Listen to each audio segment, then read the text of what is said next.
Chapter 141. Director Li entrusted the nurse in charge of this floor with detailed information on the 3 students. All 3 of them were students from Foundation Establishment high schools. Coincidentally, they were all from Peiyuan District. One was from Building Materials High School, one was from God Vision High School, and the last one was from Number 59 High School. Wang Ling's eyelids couldn't help twitching as he looked at the information. After all, Number 59 High School had left him with a lot of unforgettable memories back then. Xiahui? Looking at the information, Wang Ling couldn't match the name to the person's face. He raised his eyes and began to carefully size up the teenager lying on the floor learning how to spit silk. The more he looked, the more he felt that this guy looked a little familiar. In a fraction of a second, through the memory retrieval effect of the Great Memory Spell, Wang Ling finally recalled the identity of the Spider-Man teenager. This person was that delinquent He Bufeng's sidekick, the killer underling. The reason why Wang Ling hadn't recognized him at first glance was that the other party had shaved off his colorful punk-ass hairstyle. Now he was a bona fide bald man. Looking at Xiahui now, Wang Ling sighed deeply in his heart. Sometimes, going bald really wouldn't make you stronger. Even if you ran and did push-ups every day and didn't have air conditioning in the summer, it was no use. Brother Ling, do you know this teenager? Grenade-throwing Senior Immortal felt that Wang Ling's expression when he saw the Xiahui was a little different. Wang Ling's micro-expressions were actually very easy to distinguish because he usually had a poker face, and the slightest ripple could be seen. After serious consideration, Wang Ling nodded non-committally. Wang Ling didn't feel emotionally attached to Number 59 High School, nor did he have any friendship with it. But no matter what, he couldn't deny that those were places where he had left his memories. He stared at Xiahui lying on the floor and frowned slightly. Then he shook his finger and the 3 teenagers in the ward actually all fell asleep. Xiahui, who had been crazily spitting silk like Spider-Man on the floor earlier, was now lying paralyzed on the floor, snoring away. After that, Wang Ling used the gravitation spell to get Xiahui into bed, and only then did he breathe a sigh of relief. This was a tribulation the 3 of them had to go through. No matter what the outcome was, Wang Ling couldn't interfere. That was all he could do. Recklessly interfering with heavenly Tao would result in divine retribution. Wang Ling felt very tired. He was just a 16-year-old high school student. He actually quieted down? Director Li was startled. He knew this Ling Jinren had used it. Brother Ling's hibernation spell can make the victim sleep for 7 days and 7 nights. Even if the sky falls down, they won't wake up. Grenade-throwing Senior Immortal was very familiar with this move, because he had seen Wang Ling use it a few years ago when he had first met him. But at that time he hadn't been able to cast spells precisely, and with a wave of his hand, a large number of creatures would fall asleep. At that time Wang had been of the Ling and had been and had been and had. After all, there were many patients in the hospital, and a large portion of them couldn't sleep because of the pain. If it was an ordinary person it would be fine. A sleeping pill or a sedative would solve the problem. However, most of them had with ordinary people they had with Ling had and were resistant to drugs. If I can learn this hibernation spell, my mom won't have to worry about my studies anymore. But Director Li was well aware that he was just dreaming. He might never be able to learn such a great spell in his lifetime. Thus, after seeing Wang Ling cast the spell, Director Li's eyes lit up, and his reverence for this Ling Jinren instantly surged like an unstoppable river. Just as Director Li was sighing with emotion, he received a text message. It was from his Shifu Immortal Toya. After reading the message, Director Li couldn't help frowning. Grenade-throwing Senior Immortal? What's the matter? Director Li's expression was very worried. Shifu said that the material in the drug is very special. It's more troublesome than he thought, and he won't be able to detect it for a while. As he spoke, Immortal Toya sent him a picture of a laboratory test report. Even Brother Toya is stumped? Grenade-throwing Senior Immortal instantly felt that this was a little strange. Nowadays, apart from the pharmacist's board employed by Huagua Water Curtain Group and the alchemists from the Shao clan, the only people who could rival Immortal Toya in terms of pharmaceutical skills were the alchemists who were employed by Huagua Water Curtain Group. Through this incident, Grenade-throwing Senior Immortal discovered a brand new clue. It was worth investigating whether anyone behind Huagua Water Curtain Group and the Shao clan was colluding with Mo Immortal Castle. We can only wait for Shifu's next message. But with this preliminary test report, we can still analyze some of the mutated potion's pharmacological properties. Speaking up to this point, Director Li suddenly thought of something and said, I wonder if Ling Jinren can also use the hibernation spell on the patient on the 30th floor. What illness does he have? Grenade-throwing senior Immortal was a little curious about the psychopath on the 30th floor. It's severe delusions and schizophrenia, and he's naturally very resistant to drugs. We've used all sorts of treatment methods but the effects are minimal. Director Li sighed. The main point is that this patient insists that he's a descendant of Heavenly Emperor Huang, Grenade-throwing senior Immortal. Did you see the fountain downstairs on our way here? This is the most troublesome part. Speaking up to this point, Director Li felt like his head was about to explode. That patient insists that he knows the Kuanping spell, and insists on jumping into the fountain from the 30th floor. Why? Director Li, he thinks that fountain is a seawall for big fish. Wang Ling and Grenade-throwing senior Immortal. At the same time, the man in a suit and Song Qingshu were still talking downstairs at the hospital. Song Qingshu had racked his brains for a long time in the last few minutes, and had made a difficult decision. How about this, you find someone, or you can smash the car they drove here first. No matter what the situation is now, no matter how much information they've gathered, we have to disrupt their plans first. If the car is smashed, at worst we'll just have to pay for it. How much is a car worth? Staring at Grenade-throwing senior Immortal and Wang Ling's car, the man in a suit silently wiped at his sweat. Lord Director, are you sure you want to do this? Song Qingshu curled his lip. If I tell you to smash it, then smash it. What's with all this nonsense? It's not like you're paying for it. By the way, I want to know, what kind of car does this Great Death Courting Senior drive? Guanhai Limited Edition? Chuan Jianghu Limited Edition? None of those. None of those? Cultivators rarely drove and most chose to fly on their swords. However, it wasn't strange for them to own a car. That was because on many occasions driving would make you look more impressive. Therefore, under normal circumstances the cars bought by high-level cultivators were very expensive. Song Qingshu was really a little curious now. Then what kind of car do they drive? The man in a suit answered truthfully, tricycle. Chapter 142. In the end, the tall man in a suit obeyed Song Qingshu's instructions and got out of the car. However, he now had a hammer in his hand. At the same time, he held a functional armor-penetrating talisman in his other hand. Although he didn't know why a cultivation bigwig at Great Death Courting Senior's level would come to the hospital on a small tricycle, he felt that given his IQ he couldn't understand Great Death Courting Senior's train of thought at all. Whether it was in terms of realm or way of thinking, they weren't on the same level. Three pure ones of heaven and earth, Tao is impermanent. The man in a suit walked up to the small tricycle that looked a little shabby, raised his sword fingers, and shouted softly before he quickly stuck the armor-penetrating talisman on the hammer. Ding! In an instant, the talisman's full power surged out, and the hammer instantly grew in size and was covered in a layer of dark gold. This was originally just an ordinary hammer, but after being enchanted and strengthened by the armor-penetrating talisman, it could display the power of a spirit weapon. The man in a suit held the hammer and sneered with satisfaction. With this hammer, this shabby little tricycle would probably be smashed to pieces.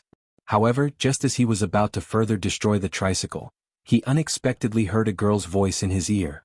What do you want to do to me? Very quickly, a wave of horror surged into his heart, because he realized that the voice seemed to be coming from the tricycle. What the hell? This shabby tricycle could actually talk? The man in a suit broke out in a cold sweat as he stared blankly at the small gray and black tricycle. The paint had already peeled off and on a closer look, there was still rust on the handlebars. It looked completely unremarkable, but the man in a suit felt that he had made a mistake. He should have guessed earlier that a vehicle operated by Great Death Courting Senior definitely wouldn't be an ordinary one. I advise you, don't have any delusions about me. At that moment, the girl's cute voice coming from the tricycle once again roused the man in a suit from his thoughts. This voice, didn't it sound too soft and cute? It was like the voice of a little Lolita. The man in a suit really couldn't imagine that this voice could match up with this shabby little tricycle. The point was that because it was so sweet and pleasant, it didn't seem lethal at all. Perhaps this was purely an invisible navigation system that Great Death Courting Senior had created? Was it used to scare people? The man in the suit was guessing. At the same time he fell into a deep dilemma. Should he smash it or not? After a period of careful consideration, the man in the suit narrowed his eyes and finally decided to raise the hammer. As a man he had to be more decisive. Everything would be clear once the hammer smashed down. Bang! The reinforced hammer smashed into the front of the tricycle, producing a powerful muffled sound, but it only produced a string of sparks. The man in the suit was shocked to find that there was an invisible barrier around the tricycle. Instead, a counterforce sent him flying, and he crashed heavily into a black sedan behind him. The huge impact caused the car's anti-theft function to activate, and a long alarm sounded. Damn it! The man in the suit shook his dizzy head and got up after a while. This sudden backlash made his hand go numb, and he lost the opportunity to destroy the tricycle. I'm so cute, but you're still willing to lay your hands on me? You don't have a girlfriend, do you? The little tricycle's girlish voice came again. This time, the man in the suit shivered violently. What kind of monster was this? The alarm from the sedan behind him attracted the security guards who were patrolling the nearby area. The man in the suit climbed up with great effort and hurriedly got into his car.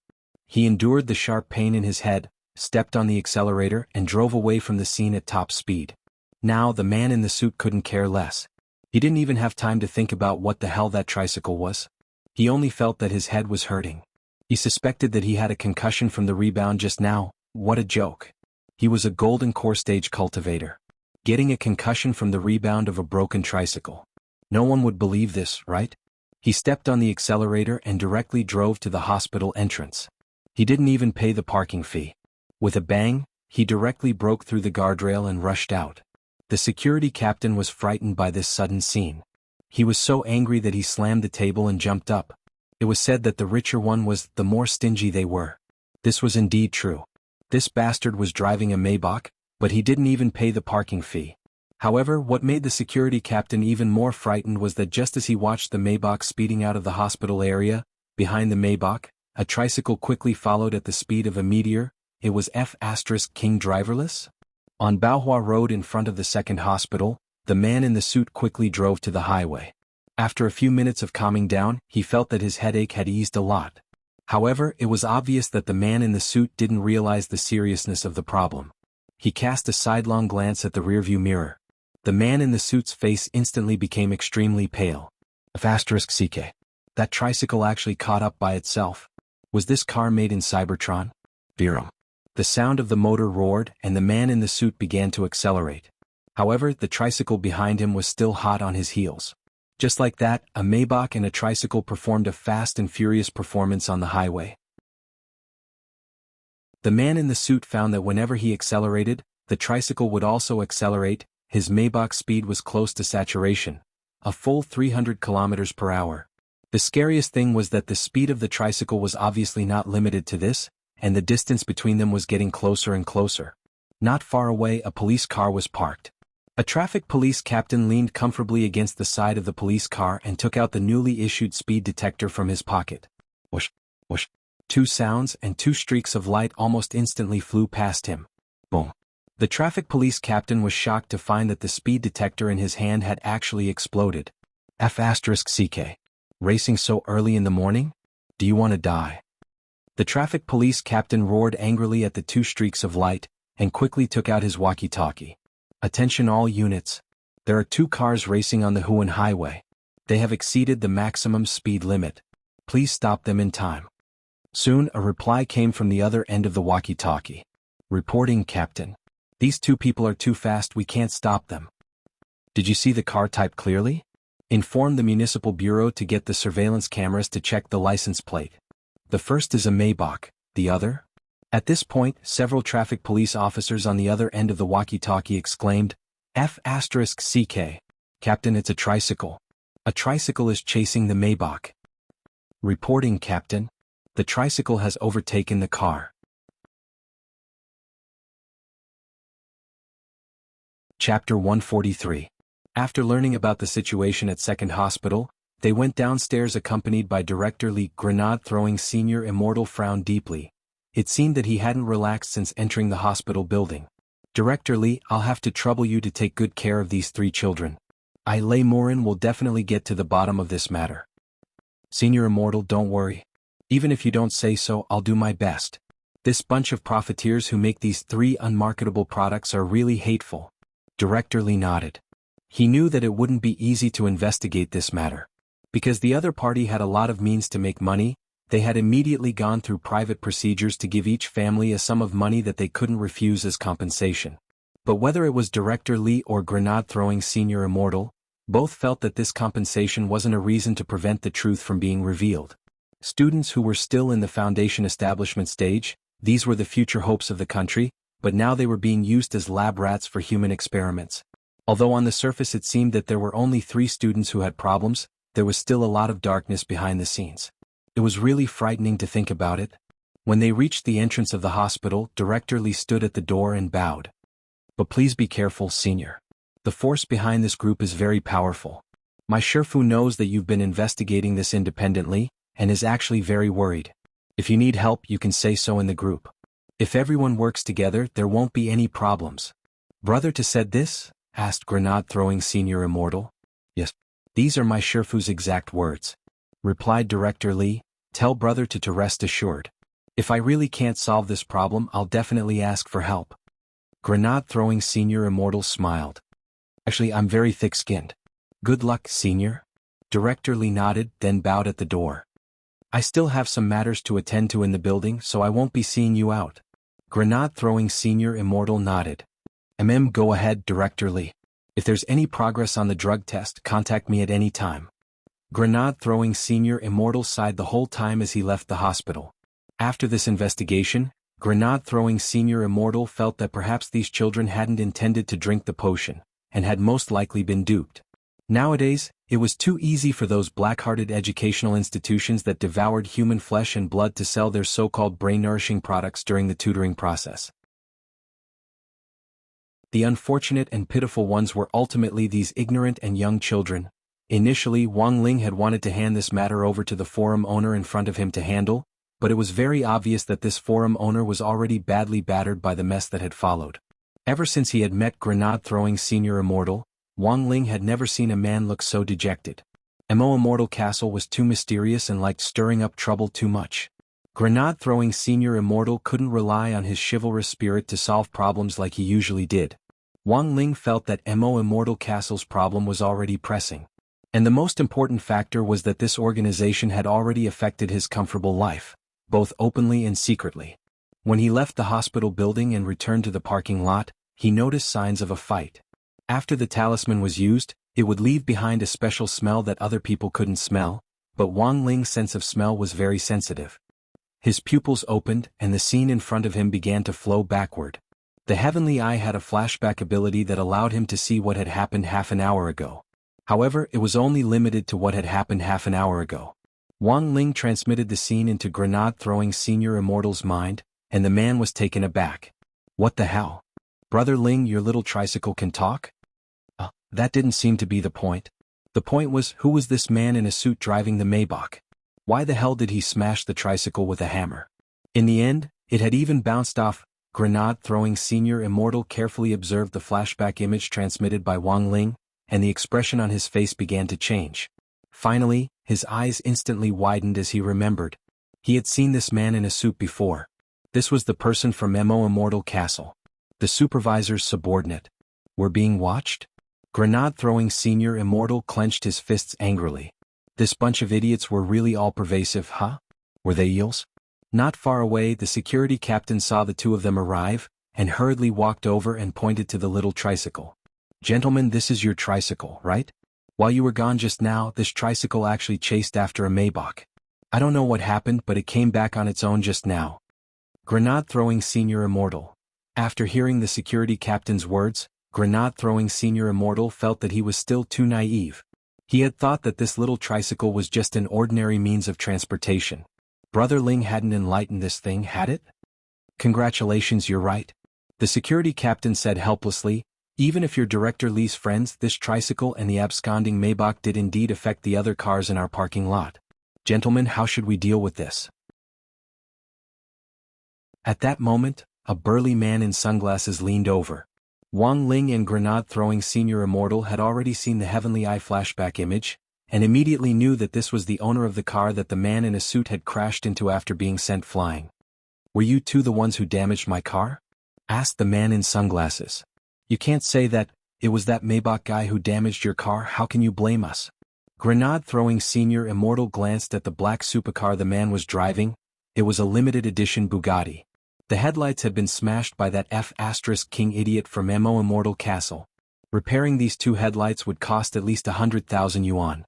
How many crispy noodle snack packets could he buy with that? Wang Ling felt that grenade-throwing Senior Immortal was actually very similar to him in one way. They were both very thrifty. When they walked the streets, they would never spend money that they shouldn't.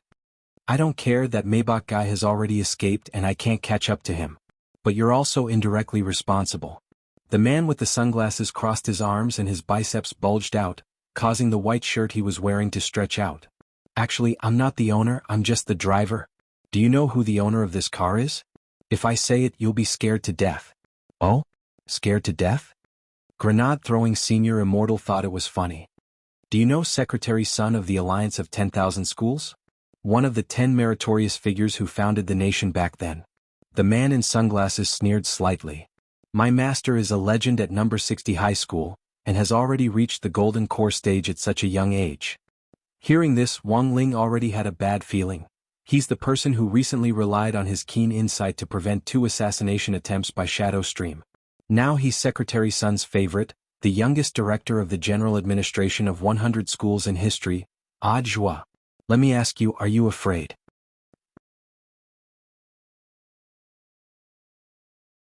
Chapter 144. Audiobook hadn't expected to run into Wang Ling here at all. After receiving a call from his subordinate, he had immediately come down.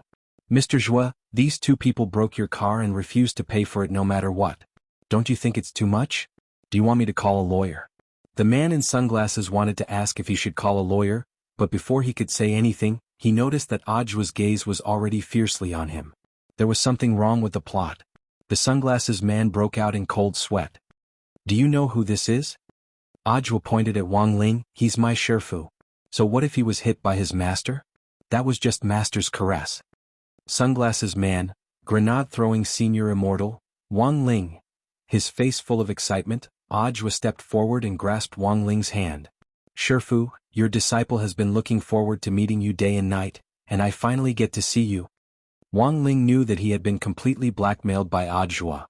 There were a lot of old ladies who blackmailed each other these days, and blackmailing a Shifu was indeed quite fresh and refined.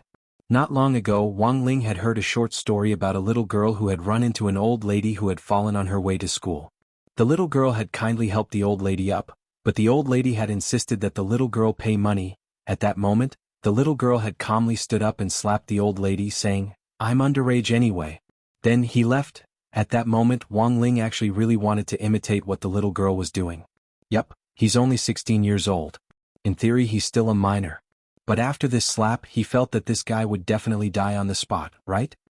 I've long heard of Mr. Zhua's great name, but I didn't expect you to actually be Brother Ling's disciple. Grenade-throwing Senior Immortal cupped his fists in a salute in an attempt to diffuse the awkwardness. This senior is, I am Lei Morin, Taoist name Grenade-throwing Senior Immortal. Grenade-throwing Senior Immortal cupped his fists in salute. So senior is Grenade-throwing Senior Immortal. Audiobook was instantly excited. It turned out that the great death-courting senior that everyone in the cultivation world was talking about was him. If it wasn't for the current occasion, Audiobook felt that he would definitely kneel down and worship this big shot.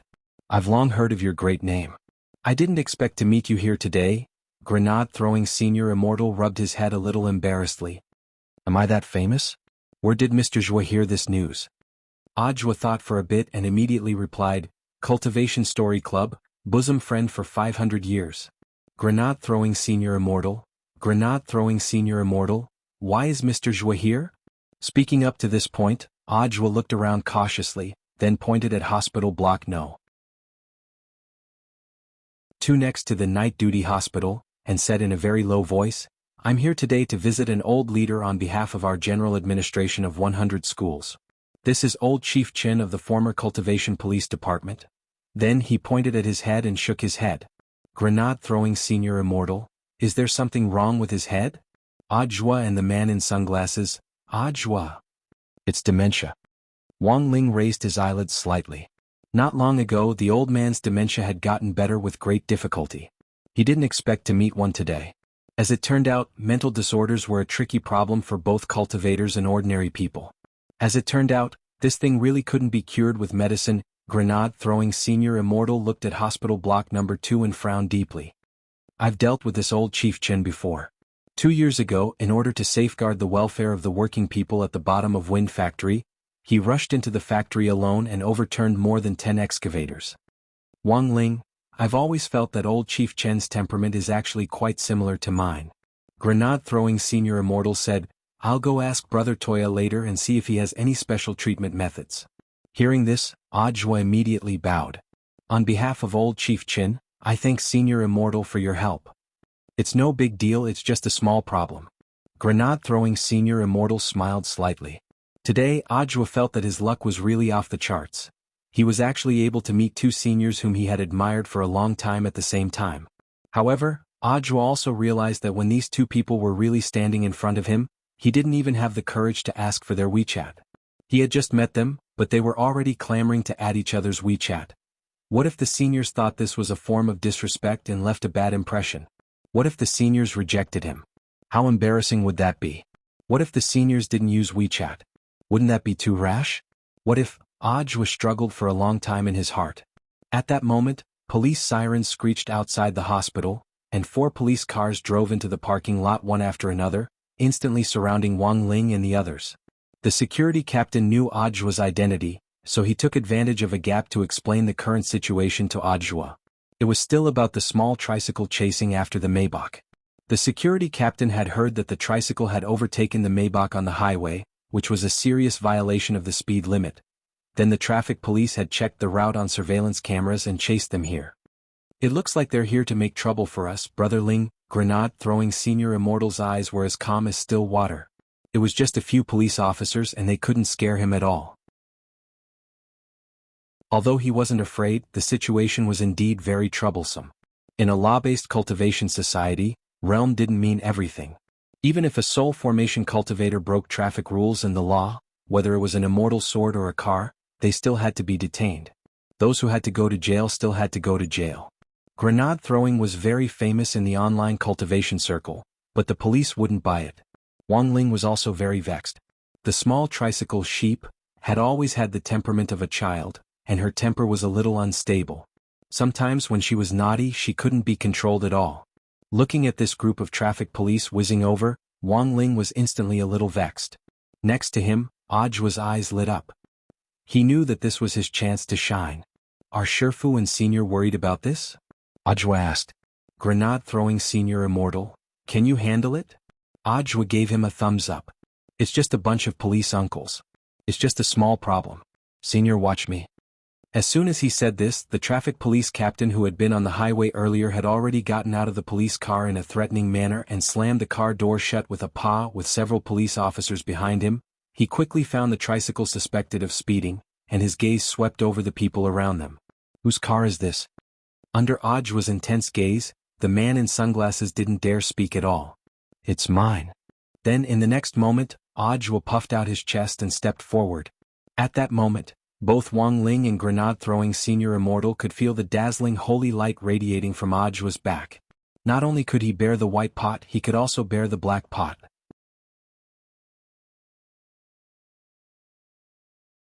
Chapter 145. Of course, Ajwa would be able to escape unscathed.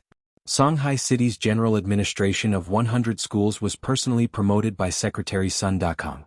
Anyone in his position would have to think twice about it. The traffic police captain didn't expect to bump into such a big shot here. He was so shocked that he was drenched in cold sweat. Even his speech was a little incoherent. His previous aggressive attitude was like a punctured balloon, deflating in an instant. Do you know me? Ajwa stared at the traffic police captain with a fake smile. Hearing Ajwa's question, the captain seemed to wake up from a dream. I never thought that Director Zhuo would be here. The police officers behind him didn't dare speak. Then this tricycle? Asked Ajwa. The traffic police captain immediately shook his head sensibly. Don't worry, Director Zhuo. Since this tricycle belongs to Director Zhuo, of course we won't deduct any points. Then my tricycle violated traffic regulations. Do I have to deduct points? Ajwa asked again. The traffic police captain sweated. There's no one driving the tricycle, so it's not Director Zhuo's fault. Please don't worry. Then, a fine? Ajwa asked again. The traffic police captain immediately shook his head like a rattle. No points and naturally no fine, Director Zhuo. Don't worry. Nonsense, how would he dare? Watching on the side, Wang Ling and grenade-throwing senior Immortal criticized the current cultivation bureaucracy in their hearts. Who knew that in the next moment, Audiobook would press down on the captain's shoulder and look at the police number on the captain's right chest. PC 12138? Director Zhuo, what's wrong? Audiobook looked at the traffic police captain righteously and shook his head. Comrade Captain, I think I need to give you a good scolding. As a traffic police captain, how can you bend the law for personal gain? I was just testing you just now. You've disappointed me. The captain and the police officers behind him all raised their heads with bewildered expressions. As an administrator and an enforcer of cultivation law, if you can't even pass this small test, how can you do great things in the future? Do you think your superior will trust you? Audiobook stared at the captain and reprimanded him very seriously. The captain's forehead was already drenched in sweat. Then he pointed at Hospital Block 2. Do you know which old leader I'm visiting today? This was the former head of the Cultivation Police Department, Old Master Chen Yanshi. Before he was admitted to the hospital, he was still wholeheartedly serving the people and fighting for the fairness and justice of the law. Old Chen saw everything that you guys did today. The traffic police captain and the police officers behind him stood ramrod straight as they received Audiobook's personal instruction, not even daring to speak. The traffic police captain's shoulders trembled as he listened, and he lowered his head. Director Zhuo is right. I feel very ashamed, it's all my fault. Audiobook nodded. So, deduct points when they should be deducted and fine when they should be punished. Remember, you can't be afraid of him just because he's your leader, understand? The traffic police captain straightened his back and saluted Audiobook. Very well, leader. Audiobook nodded in satisfaction and finally added, deduct the points and punish the money. Leave the tricycle for me and punish me less for the points and money. The police officer, after a moment of silence, the traffic police captain nodded weakly. Very well, leader. Wang Ling and grenade-throwing senior Immortal took deep breaths as they watched this scene. It could only be said that Audiobook was no longer that clueless Audiobook from before. After being promoted to the position of director, Audiobook had been able to come into contact with a lot more people, and the most obvious thing about him was that he was very slick and scheming. When Wang Ling returned home, Father Wang was upstairs working hard on behalf of his readers. Let Go of That Wet Nurse was coming to an end, and he had been wrapping up the last few days. For this reason, Father Wang had seriously reread all the chapters he had written before to confirm whether there were still any holes or suspense he had yet to fill in. For example, some of the great authors on some websites would leave a large part of the plot in the middle. They would never remember the holes that they had laid out for themselves. Then, at the end of the story, they would use a duel to end the story and take away the last villain. That would be the end of the story. The technical term for this method of writing was the bulldozer method of instantly filling in holes. To sum it up in 2 words, it was the legendary bad ending. Father Wang was a typical Virgo, and he wanted to ensure that the ending of his story was perfect. He absolutely wouldn't let the readers catch any loose ends. Wang Ling returned to the study and logged on to QQ feeling bored to death. He noticed that the cultivation chat group seemed to be quite lively today.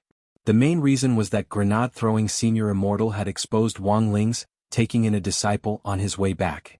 So in an instant, the chat group, which had been dead silent for the last few days, instantly became much livelier. Administrator Tsilian Jinren sent a surprised emoji. Ling Jinren has actually taken in a disciple? What does he look like? Is he strong? Don't they look talented, mighty, and majestic? Grenade-throwing senior Immortal quickly replied. He seems to only be at the golden core stage at the moment, but he's pretty good at doing things. Maybe that's why Ling Jinren took him in as a disciple? Also, his face is very white and he's very popular. The group was dead silent for a few seconds.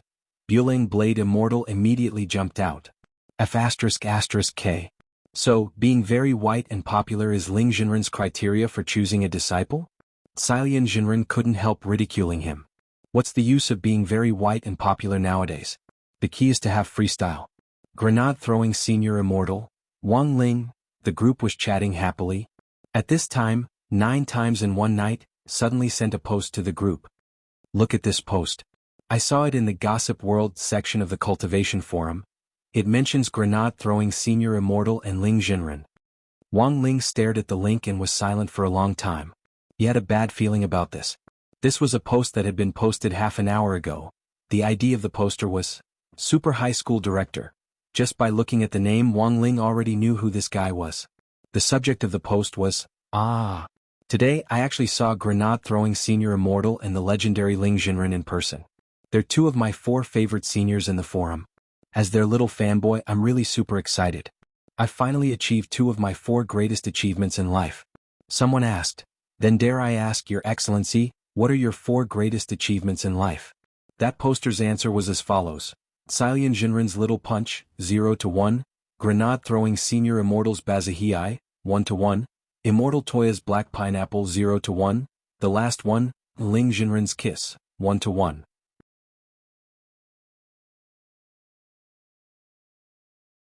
Chapter 146. It was May 31st on Monday in the 6th week of school. The old man and Mother Wang were coming back from their trip today. Wang Ling had received news that they would be home at 5 or 6 o'clock in the evening. After not seeing her for a few days, Wang Ling really missed Mother Wang's nutritious breakfast, and wasn't used to not eating it for a few days. Of course, compared with Mother Wang's nutritious breakfast, Wang Ling actually missed the limited edition beef ramen-flavored crispy noodle snacks that the old man had brought him from south of the Heavenly River. When Wang Ling returned to school that morning, everyone in Grade 1, Class 3 focused their morning gossip on a street singer who had suddenly become popular on the internet yesterday. When Wang Ling heard this, he immediately knew that this street singer was definitely Tang Yuning. Based on the influence of Old Boys in the Other World alone, Wang Ling knew that Tang Yuning would definitely become a hit. But he hadn't expected it to happen so soon. It was said that gossip was contagious. From the quietness in the morning at the beginning of school to the habit of gossiping in Grade 1, Class 3, almost everyone in Grade 1, Class 3 had developed the habit of gossiping in the morning. Wang Ling felt that Master of Dopey was the one who had made the greatest contribution. It was all because of this guy. I heard that this subway bro has been a singer for a long time, and not long ago he failed in an audition for a talent show. Who knew that he would suddenly become popular? Dopey Gua spread his hands and called Tang Yuning Subway Bro by the netizens. The reason why he was called Subway Bro was that Tang Yuning had sung Old Boys in the subway station, and had become popular after someone had filmed it and posted it online. In the video, Tang Yuning's hair wasn't combed, and his clothes and pants were street goods that could be bought for a few dozen yuan. Plus, that broken guitar. It made Tang Yuning look a little sloppy. But it was this unvarnished and unpackaged appearance that made Tang Yuning unwittingly feel a little more weathered when he sang Old Boys.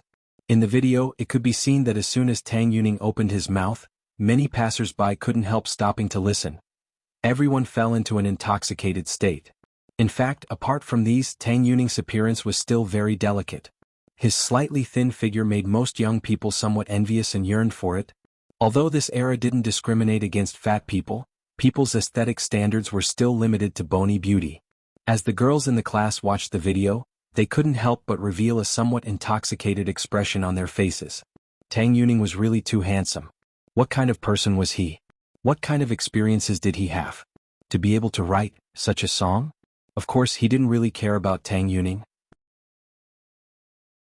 Because no one would have thought that for Wang Ling, this song was as valuable as 2 bowls of beef noodles, 33 yuan and 70 cents. Teacher Pan had handed out a stack of flyers for the Dao Talismans class in the morning. School teachers strictly forbade students from making up lessons in private, so the teachers in charge were afraid that it would affect the average grade of the class for students who couldn't keep up with the course progress. Therefore, the school's attitude was to encourage students to find private education institutions for tutoring. At least for number 60 high school. Usually, there were small classes of 3 to 4 people and medium classes of 8 to 10 people. Of course, the smaller the number, the more expensive it was. The main reason why number 60 high school was willing to hand out these flyers for private education institutions was because they were poor. Huagua Water Curtain Group's subsidy was still going through the process, which took a long time for a large enterprise. So before the official subsidy for the construction of the school was distributed, Headmaster Chen could only work hard to transform the school in this way. How poor number 60 high school was had always been a meme passed down by the older generation of seniors. What had left the deepest impression on them were the palm trees at the entrance with withered yellow leaves, which looked shabby but just wouldn't die. Every time Wang Ling passed by these palm trees, he would always associate them with that lightning-struck tree which had been full of vitality in the great wilderness. There were strong people in an earthquake, strong pigs in a flood, and there were strong trees in number 60 high school. As a student of number 60 high school, Wang Ling was already used to the school's naughty nature. But when Wang Ling received this flyer for a private education institution, his pupils contracted slightly. because the private education institution advertised in this flyer was none other than Immortal Castle.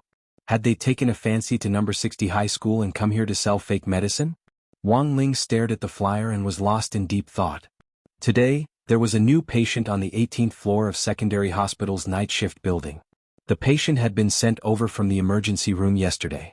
At that time, there hadn't been enough people on the night shift in the emergency room, and the leader of the health bureau had called all the chief surgeons who had been on their way home to come back halfway.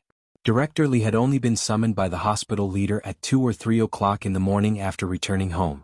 The main reason was that the patient hadn't been sent for treatment in time, and the operation hadn't progressed in time. By the time the patient had been sent to the emergency room, the doctors were already at their wits' end. He wasn't dead, but the nerves in his brain had been severely damaged, resulting in a serious mental disorder. The hospital leader couldn't withstand the pressure from the city bureau leader, and could only transfer the patient to Director Li's independent ward. That very night, he called for an expert consultation to see if there was any special treatment. At the same time, Grade 1, Class 3 was broadcasting Immortal Castle's advertisement, while Director Li was presiding over an expert seminar in the hospital. There were 8 experts from the Department of Brain Psychiatry, which was practically the strongest lineup in the independent ward to treat hard-to-treat mental illnesses. Standing at the head of the long conference table, Director Li sighed. Before we start the meeting, can anyone explain how the patient's initial brain injury was caused? An old expert with white hair and a beard quickly replied, the initial diagnosis is chronic retrograde brain dysfunction syndrome, which is also known as the legendary concussion. How was it caused? Director Li asked with a frown. Another expert replied, the patient doesn't have a family member, but according to the patient's leader, before the accident, the patient was hit by a tricycle. A tricycle? Director Li suddenly felt that this car seemed a little familiar. Can you be more specific? According to the patient's description before he was conscious. I heard that after being hit by a tricycle, he drove his Maybach and was chased by a tricycle for 8 freeways. In the end, his symptoms flared up and he went into a short period of shock. He crashed through the guardrail of the freeway at a speed of 300 kilometers per hour, falling directly 50 meters from the ground and finally exploding.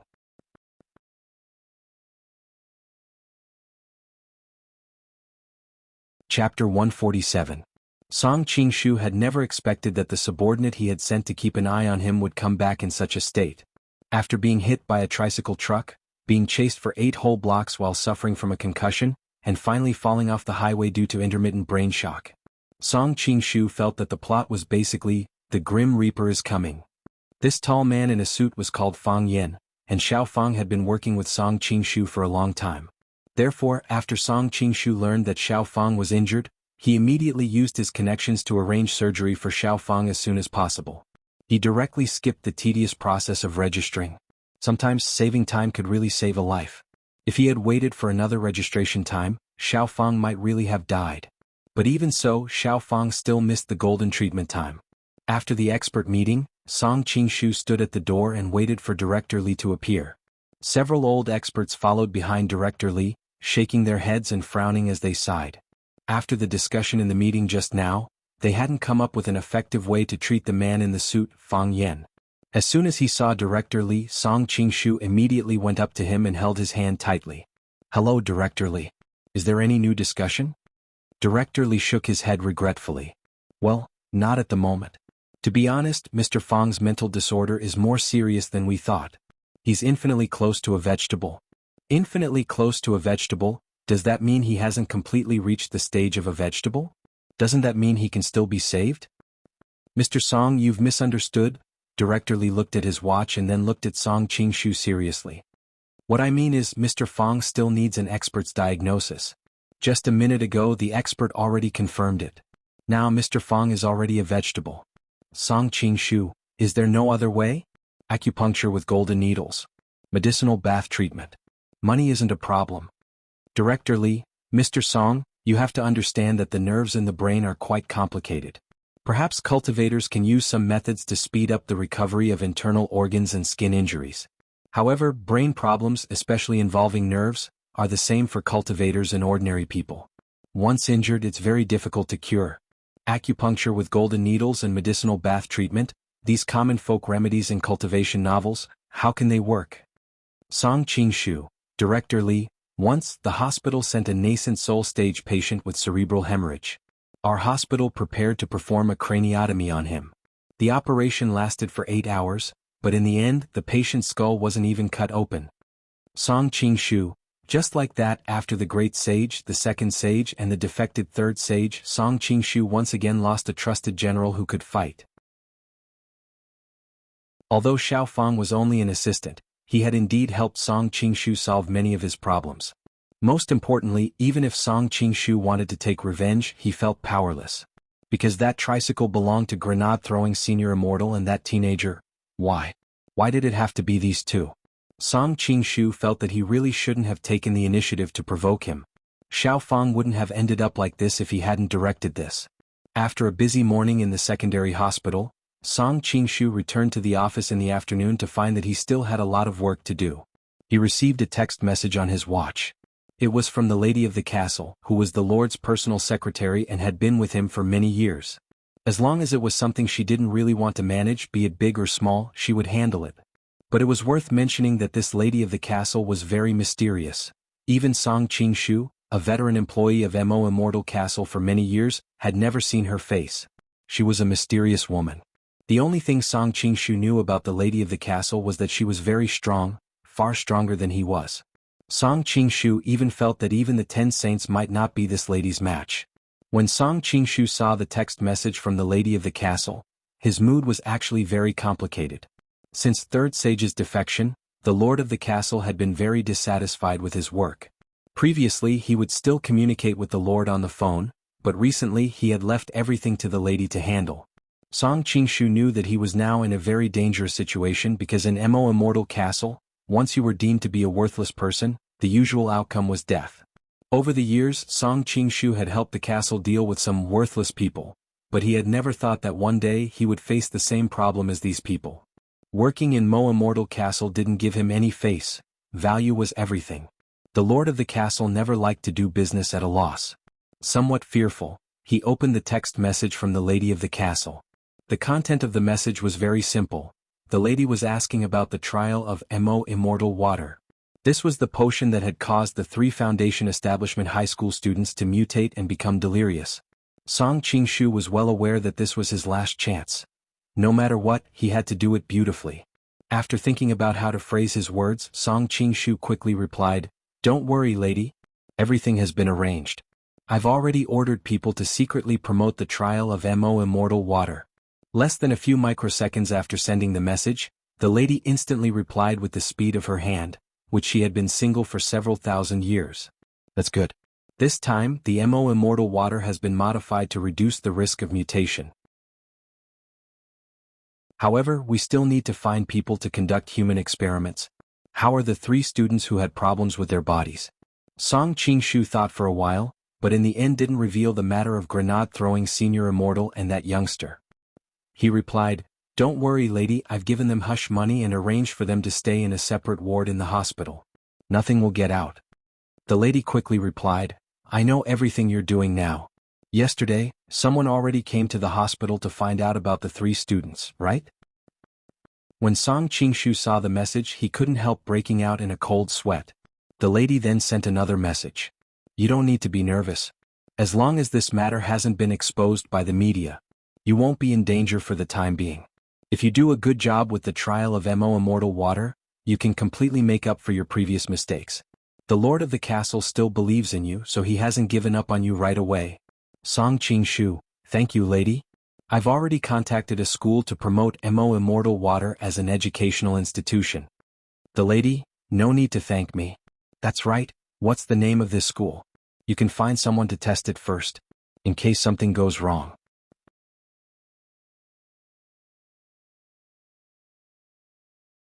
Chapter 148. It was June 1st on Tuesday in the 6th week of the semester. It happened to be Children's Day. When Wang Ling went to school, he noticed that there were a lot more naughty kids on the streets because of the holiday. When he came to class in the morning, Master of Dopey had already finished copying his homework. Sitting there, he pretended to stroke his beard as he sighed about how time waited for no man.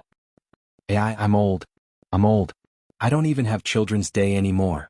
Do you know, according to the latest age classification table issued by the Cultivation United Nations, people at our age, are already having a midlife crisis.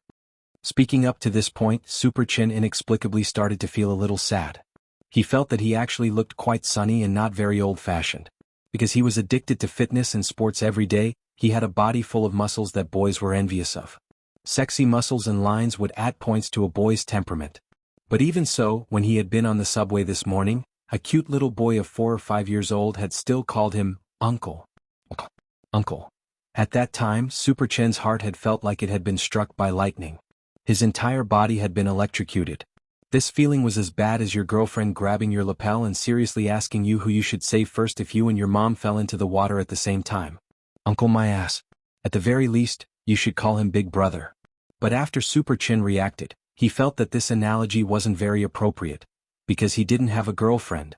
And so, just like that, Super Chin and Master of Dopey, the duo who thought they were already doddering in their midlife crisis, were depressed over this matter for the whole morning. Speaking of Super Chen's muscles, Wang Ling also quietly rubbed his little belly. It was soft and very bouncy.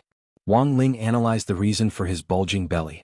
The main reason was that the limited edition beef ramen-flavored crispy noodle snacks that the old man had brought back from south of Tianhe had been too delicious. One night he couldn't help but eat a box of them, and this was the price he had to pay for not having restraint. But a lot of young people nowadays didn't know how to control themselves. Wang Ling felt that he was actually a typical example. He didn't need to eat, but there were times when he was greedy. Most people wouldn't understand the world of a foodie. But Wang Ling didn't have to worry about gaining weight. He could just get rid of the extra flesh on his body when he got home. This was the reason why Wang Ling couldn't get fat. Gaining weight was something that couldn't be stopped. Sometimes if one wasn't careful, one would grow fat. Wang Ling had always felt that there were two kinds of people at school who were very similar and could both be categorized as bitches. The first was a straight-A student who said that he had failed the exam after the exam. And the second was the skinny guy who bragged every day that he wouldn't get fat no matter how much he ate. At 2 o'clock in the afternoon, it was supposed to be time for the physical education class. Everyone was ready to rush to the sports field to take a breath of fresh air. However, the PE teacher appeared at the door of the class. Judging from his bitter expression, everyone immediately knew that today's PE class would most likely be cancelled again. Teacher Pan's chemistry class, Teacher Han Mimi's English class, Teacher Lu Ziming's mathematics class. No one dared to hog these classes. Whenever there was a school anniversary event, most of the time was taken up by PE class. Therefore, in school, the first unlucky person would definitely be the physical education teacher. The physical education teacher, Yi Han, has a head of naturally curly blonde hair, and looks rather tall and sturdy. Furthermore, through reading his memories, Wang Ling knew that Teacher Yi had a special hobby. He liked to clamp a towel between his legs and repeatedly rub it back and forth with each hand. It was said that this move was the famous move of the legendary father of sports philosophy, Harrington, which had the miraculous effect of strengthening muscles and bones and maintaining blood flow. Teacher Yi usually kept a low profile at school. He never competed with other teachers for class. As long as there was a need for physical education, he was the right person to look for. This was the so-called honest people are always easy to bully. Number 60 High School had accepted Mo Immortal Castle's advertisement, and Headmaster Chen had given him the task of having each teacher in charge play a lecture video to promote Mo Immortal Castle in class. Given Teacher Pan's personality, of course she wouldn't be willing to take up Wang Ling's class time. So, Teacher Yi was out of luck. Standing on the dais, Teacher Yi helplessly put down the blue notebook in his hand. He had originally planned to test the children in class today for a 1-kilometer run. If they couldn't run within 10 seconds, they would all fail. There were only 15 students in Grade 1, Class 3, so it wouldn't take a lot of time to test all of them. However, Teacher Pan still found him and asked him to play an educational lecture video provided by Mo Immortal Castle in PE class. Students, you have to understand me, I'm also very helpless. While Teacher Yi complained on the dais, the boys complained under the dais. Only Li Xianjing took the opportunity to take out his homework with an indifferent expression on his face and quickly started to do it. This was the reason why Li Xianjing didn't bring his homework home after school, because he would finish all of it in class. Teacher Yi used the classroom projector to play Mo Immortal Castle's so-called educational video, which was similar to an educational lecture. All the students in the elite class were already well aware of the routine of this kind of private education organization program. If this kind of program was put in the middle of the program or in the last few minutes, it would definitely start to promote the organization's peripheral products. As expected, when the program came to an end, the female host on the dais suddenly said in a clear voice, "Next, let's welcome the study leader from Immortal Castle with a round of applause to recommend a learning aid product to us." A fatty with a 5-stripe logo on his shoulder appeared on the screen. In terms of physique alone, he was thicker than Master of Dopey. He didn't look very handsome, but everyone recognized him. This was the top scorer in last year's college entrance examination, Tan Jiaming, who had directly entered at Key Cultivation University 211 with a super high score of 197,000. People gave him the nickname 5-Stripe Leader. At that time, the news media had all hissed because this person had directly received a government subsidy of 3 super panacea pills. 3 whole super panacea pills? This was absolutely a godlike subsidy. Furthermore, it was said that this leader had only taken one of them, and had already broken through to the middle golden core stage. Standing on the dais, the leader shared his so-called secret to learning. Then, with a flash of spirit light, a bottle of potion appeared in his hand. He pinched it between 2 fingers and made a big peace sign with the camera. "This. Immortal water. This is my secret to learning." Wang Ling immediately knew that this guy was definitely that mutated potion. When Wang Ling looked up, he was astonished to find that this potion had actually been improved. It had clearly been black before, but now it was actually rainbow-colored. And the most frightening thing was that right after the leader's promotion, the female host on the dais presented a joint appraisal certificate from 4 experts. These were the legendary 4 leading figures in the healthcare industry. Miracle Dr. 100 Changes Lu Hongbin, Diabetes Divine Hand Li Chiming, Supreme Rheumatism Wang Zhijin, Medicine Emperor Gao Xinzhong with kidney deficiency.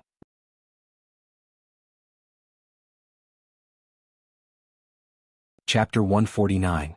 It was actually quite common for educational institutions to promote healthcare products, but Wang Ling really felt that Immortal Castle had come to the wrong place. They had overlooked Lotus Sunday. As the young miss of a pharmaceutical company, she was naturally very sensitive to drugs. And it wasn't uncommon to see fake healthcare products on the market nowadays.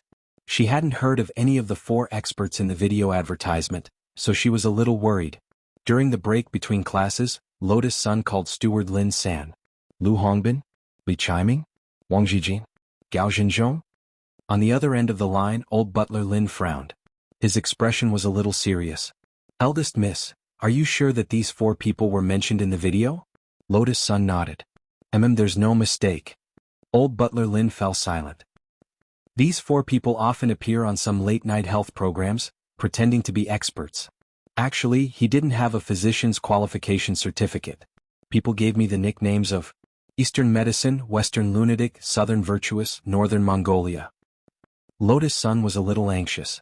"Doesn't this Immortal water have no guarantee?" Lin San replied, "It's more than that. There must be other risks associated with this kind of product that has a false certificate." "Then Uncle Lin, what should we do now?" Lotus Sun asked. Lin San nodded. "Don't worry, eldest Mississippi. I'll give Headmaster Chen a call right now and use my authority as the school board to ban this educational institution from selling their products in the school." It had to be said that Lin San was very efficient. As soon as the call ended, the school on the other side immediately made the relevant joint work.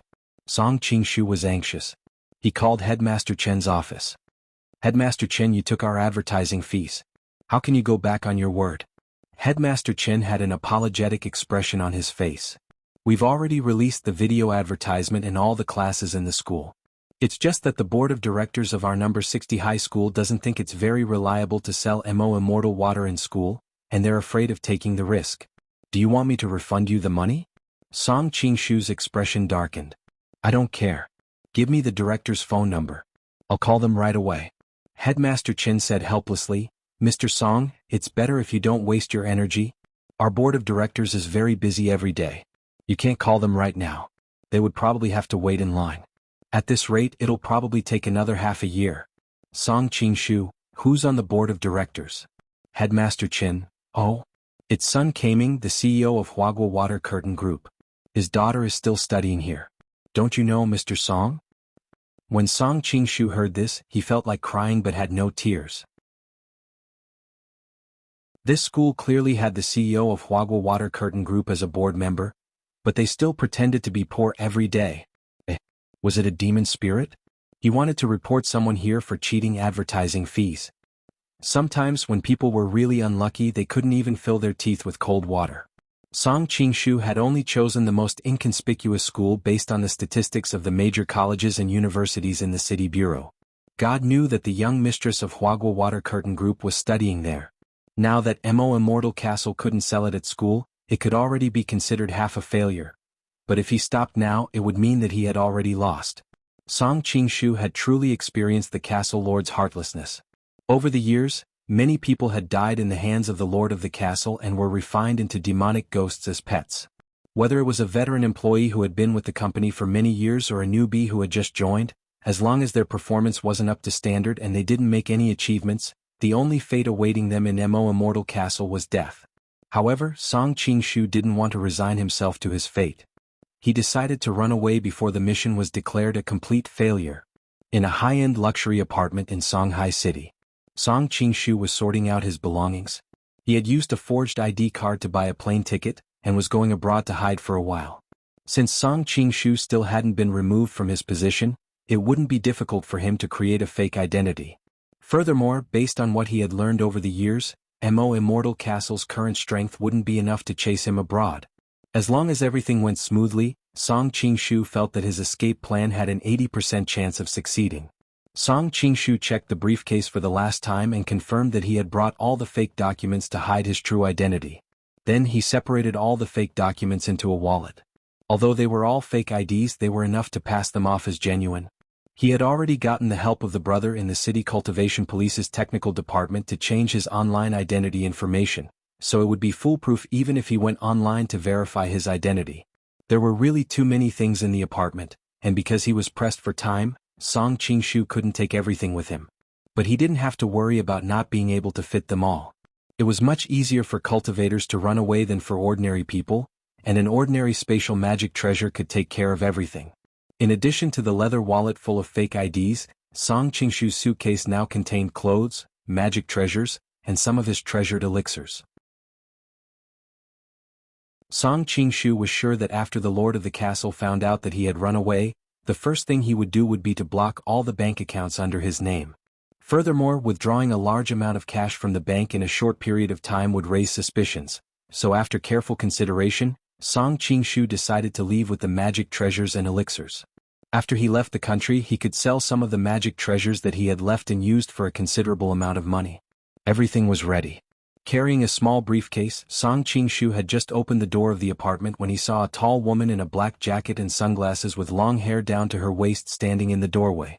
The moment she saw Song Qingshu, the corners of her mouth curled into a sneer. "Mr. Song Qingshu, sure enough, you still want to run away."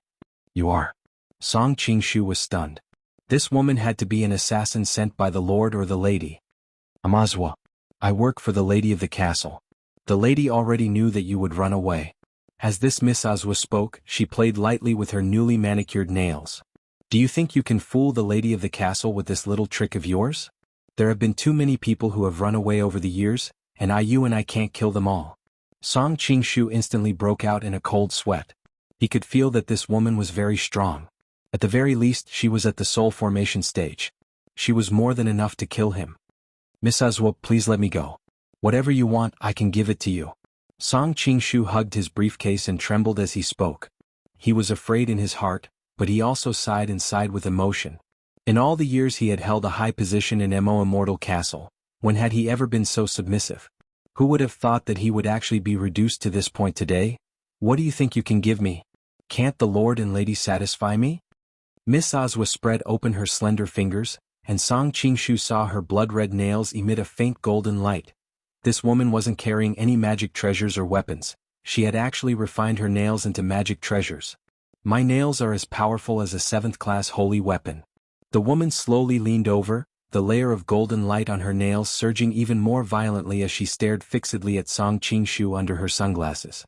A 7th class holy weapon. Song Qingshu was utterly stupefied. A 9th class holy weapon could easily injure anyone below the soul formation stage. If these nails with the power of a 7th class holy weapon scratched him, he would definitely die. Whoosh! Azwa brandished her nails and directly grabbed at Song Qingshu. Song Qingshu closed his eyes tightly. That grab went straight through his briefcase, leaving 5 deep holes in it. Don't worry, you won't feel any pain. However, after Miss Ozwa's nails entered the briefcase, they seemed to be stopped by something and couldn't go any further. What's going on? She struggled with all her might. Then there was a crack. She was horrified to find that her nails had actually been broken. Then a huge force came from Song Qingshu's small briefcase, and Miss Ozwa was actually sent flying and crashed into the wall behind her. The incredible impact caused Ozwa to spit out a mouthful of blood, and she stared at Song Qingshu in disbelief. What on earth is inside? Song Qingshu quickly opened the briefcase to check. Very quickly he found a pair of glowing long johns. Holding them up with both hands, Song Qingshu had a stunned expression on his face, because he had brought these long johns with him from the Wang family's small villa. He had been too anxious when he had been tidying up his clothes before, so he had put these long johns in as well.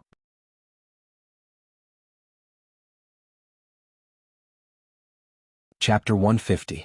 At the elevator door on the 17th floor of the luxury apartment, Ozwa leaned against the wall, gritting her teeth in pain. She hadn't expected Song Qingshu's briefcase to have such a powerful magic weapon. Not only had it blocked her attack, but it had also doubled the force back at her. The backlash just now had directly broken two of her ribs and seemed to have a slight concussion. She felt dizzy. What kind of magic weapon is this?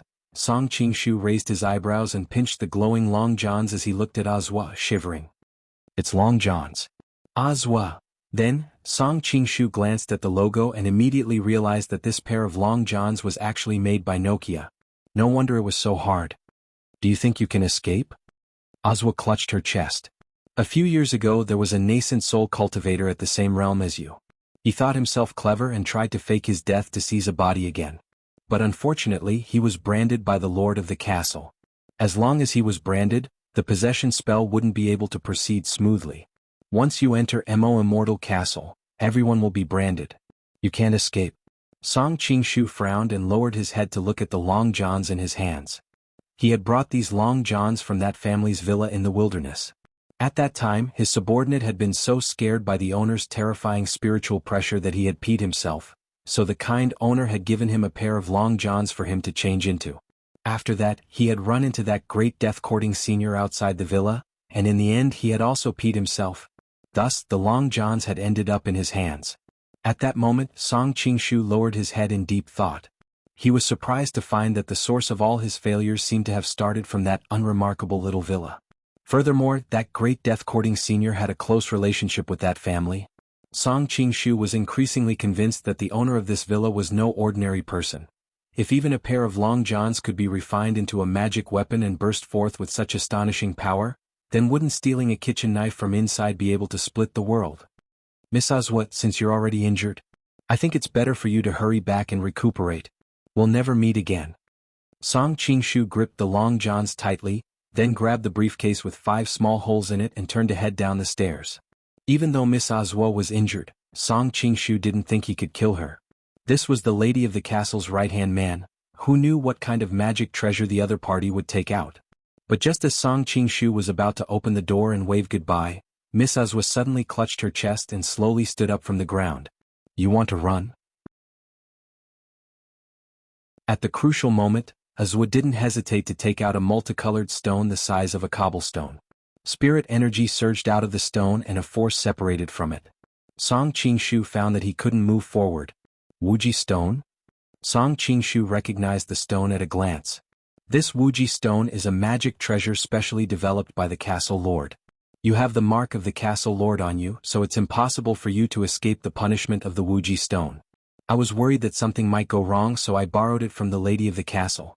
Ozwa had never expected to use the Wuji stone to detain someone. In her opinion, dealing with this Song Qingshu would be a piece of cake. This Wuji stone was like a super strong magnet that firmly latched onto Song Qingshu. Song Qingshu did his best to resist this force, but he couldn't take another step forward. He was just a little bit away from the corridor. Just a little bit more. He would be able to escape this demoness grasp. On the other side, Ozwa took advantage of the Wuji stone's pull to slowly approach Song Qingshu's back. I told you, you can't escape. In the previous attack, the nails on Ozwa's right hand had been completely broken, but she still had her left hand. I don't know how you refine this magic treasure in the shape of long johns, but this time I'll go all out. I'll use all my strength to send you to the netherworld. Ozwa wiped the blood from the corner of her mouth. Without the slightest bit of mercy, she endured the pain of her broken ribs and stretched out her claws to grab Song Qingshu. The nails on her left hand glowed with a faint golden light, and the strength of this grab was enough to pierce through Song Qingshu's skin. Although Song Qingshu really wanted to complain, this wasn't a king magic treasure in the shape of long johns at all. This was a real pair of long johns. But seeing the woman's merciless attack, Song Qingshu was also angry. Fuck. I'm not running anymore. He had thoroughly experienced the Wuji stone's power. As long as he had the Lord of the Castle's brand on him, he wouldn't be able to escape after taking out the Wuji stone. But this Wuji stone could only restrict his advance like a magnet, and couldn't truly lock him in place. Begging for mercy was useless, and running wasn't an option. Song Qingshu could only grit his teeth and look at the woman in front of him. He roared like a man. I'll fight you to the death. This time, Ozwa's strength was clearly much fiercer than before, and the strong wind carried destructive power. It was an ordinary claw strike without any magical embellishments, and all the glass on this floor was instantly shattered by the strong wind. Song Qingshu felt as if his face was no longer his own. There was a burning sensation of pain, and his skin was trembling like a ghost, and all he could do was raise his glowing long johns at this critical moment and shiver uncontrollably. Boom. There was a loud explosion on the 17th floor. Smoke and dust suddenly rose as Ozwa's claw struck the long johns with all her might. But this time, it only created a series of sparks. Instead, the strong toughness of the long johns caused the attack to rebound. Boom. Another loud sound rang out. The woman was sent flying by this force. Song Qingshu looked at the human-shaped hole in the 17th floor's wall, his heart still pounding with fear. After the chaotic battle, the dust seemed to have settled, and the entire 17th floor had suffered great destruction as if it had been hit by the apocalypse. Luckily, there was only one resident on each floor of this luxury apartment. Otherwise Song Qingshu really couldn't imagine how many innocent people would be affected. Downstairs. What are you yelling for? How uncultured. Everyone has to go to work tomorrow. I've already called the property management. Just you wait. The resident upstairs was a golden core cultivator, and he yelled at the top of his lungs. Song Qingshu snapped out of his daze, and realized that it was time to escape. He hurriedly grabbed his briefcase and the protective long johns and fled down the stairs. On the other side, Ozwa, the killer subordinate whom the lady of the castle had sent, had suffered a huge backlash, and was sent flying a full kilometer out of the building by a blast of air. In the end, she turned into a shooting star and crashed into the green belt near the highway. Ozwa had died. Her ribs were broken, her hands were crushed, her fingernails were all broken, and she was bleeding profusely, but she wasn't dead and was only in shock. That pair of long johns had been enchanted by Wang Ling, and it had survived 2 consecutive backlashes.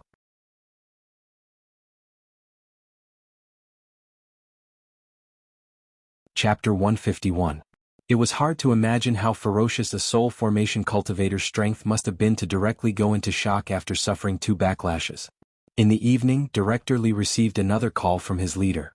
He would continue to deal with a patient who was on the Green Rescue Channel. On the way, Director Li's assistant was reporting the situation to him. How's the patient's condition now? Initial diagnosis is that it's shock caused by a concussion. Director Li was startled. How could it be another king concussion? Were cultivators' brains so fragile nowadays? What caused it? According to surveillance footage from Haixing Road, the Cultivation police station found that the patient fell from the sky and hit the green belt. The cause is still under investigation. The assistant replied, but initial diagnosis is that the patient's injuries have nothing to do with the fall, and her concussion had already formed before the fall. The Cultivation police station has sent Officer Wang, who is very experienced in criminal investigation. Based on his assessment, he believes that the real cause of the patient's injuries is related to the explosion in that high-end apartment building a kilometer away. Director Li nodded. I understand. I'm on my way there now. Follow up on the situation, and once you understand the cause of the patient's injuries, be sure to let me know right away. The city police station has given me another order to save this person's life at all costs. The assistant, don't worry Director, Officer Wang is very experienced and he's doing his best to investigate the case. He's analyzing the cause of the case. Just now he finished watching an entire season of Detective Conan. For some reason, Director Li wanted to cry but had no tears. Sure enough, studying medicine couldn't save a cultivator. At around 10 o'clock that night, a person who shouldn't have been there appeared outside the Wang family's small villa. Song Qingshu stood at the entrance of the villa with a briefcase with 5 holes in his left hand and a pair of long johns tightly clenched in his right hand. According to Song Qingshu's original plan, he should have taken a supersonic plane to Mishio Nation. But at the last moment, Song Qingshu realized that he had chickened out. He had fled Immortal Castle in an attempt to break away from the organization, and had even seriously injured the lady's right-hand man, Azwa. The lady would definitely mobilize all her forces to hunt him down and kill him. Song Qingshu felt that he had no way out. Even if he escaped abroad now, it was still very unsafe. What should I do? Song Qingshu pondered for a long time in the small garden downstairs of the apartment complex, quietly reviewing his life. He felt that everything he had done since he was young had not been smooth sailing. Once, he deliberately tricked people in a ranked match. In the end, he met a youth with explosive hand speed. That person called himself Yishio and used a hero to smash 5 people on the other side. He killed the other side more than 30 times in a row, and in the end the other side surrendered. Once again he snatched a lollipop from a child at home, only to be beaten up instead. Not only did that child say that he was a disciple of Shaolin Temple, that he had learned Qigong from Qigong master Wang Lin, and that he had learned the S-shaped snakeskin movement from the talk show actor Bobo. Another time he peeped at a young lady bathing, and was almost caught and beaten into a muscle by her boyfriend. That person claimed to be the campus belle's personal expert, and that he had countless girlfriends, all of whom he King got along with. While Song Qingshu was thinking about life, the sirens of the Cultivation police car and the fire department's rescue vehicle, accompanied by a dazzling red warning light, swaggered through the entrance of the residential area. In that moment, it was as if a drop of glycerin had been poured into Song Qingshu's brain, and he instantly figured it out. Now that things had come to this, he had nowhere to go. If he had to find a way out, the Wang family's small villa was his only way out. But what reason did he have to look for the seniors in this villa? Song Qingshu looked at the long johns in his hand, which had saved his life twice, and clenched his teeth. So now he stood at the entrance of the Wang family's small villa. It was past 10 o'clock, but no one was asleep in the Wang family's small villa. Mother Wang was upstairs brushing up on her face and putting on a face mask, while Father Wang was still working hard for his readers in the study. Downstairs, the old man was watching a new large-scale ethical drama called Take Me Along, Old Driver. This drama told the story of a disabled but strong-willed retired driver who, in order to realize his dream of becoming a champion driver, took his 2 daughters racing on Mount Xiaoming, and in the end trained them to become champion drivers. The old man was lost in the drama when the villa's doorbell suddenly rang. He was old and a little hard of hearing, and only came back to his senses after the doorbell rang for a while. At the same time, Wang Ling, who was on the 2nd floor, also looked down. "Who is it?" With his hands behind his back, the old man strolled over unhurriedly. As soon as he opened the door, he saw a man standing at the entrance looking a little down and out. Judging from his appearance, the man was already in his 30s. He looked a little haggard, had a scraggly beard, and looked a little slovenly. The old man narrowed his eyes. "You are?" Song Qingshu probed him with his spiritual senses, and found that the old man standing in front of him seemed to be just an ordinary old man without any spirit energy to speak of. Even so, Song Qingshu still didn't dare be the slightest bit negligent. What if the other party was deliberately hiding his strength? "Senior?" He looked at the old man timidly, and after a moment he finally took a deep breath. As if summoning up his courage, he looked at the old man in front of him and held up the long johns with both hands. "I'm here to return the long johns." Old man Wang was blank for a moment, and then realized that the long johns really did belong to him.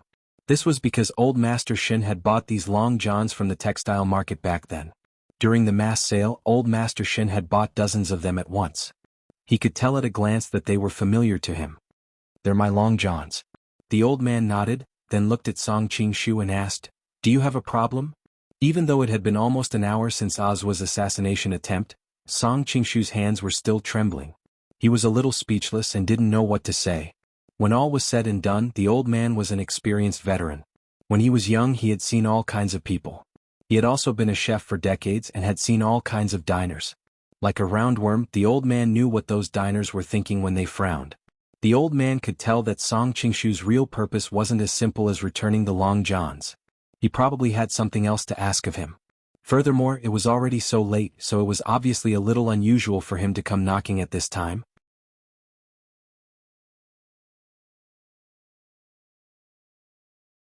Chapter 152.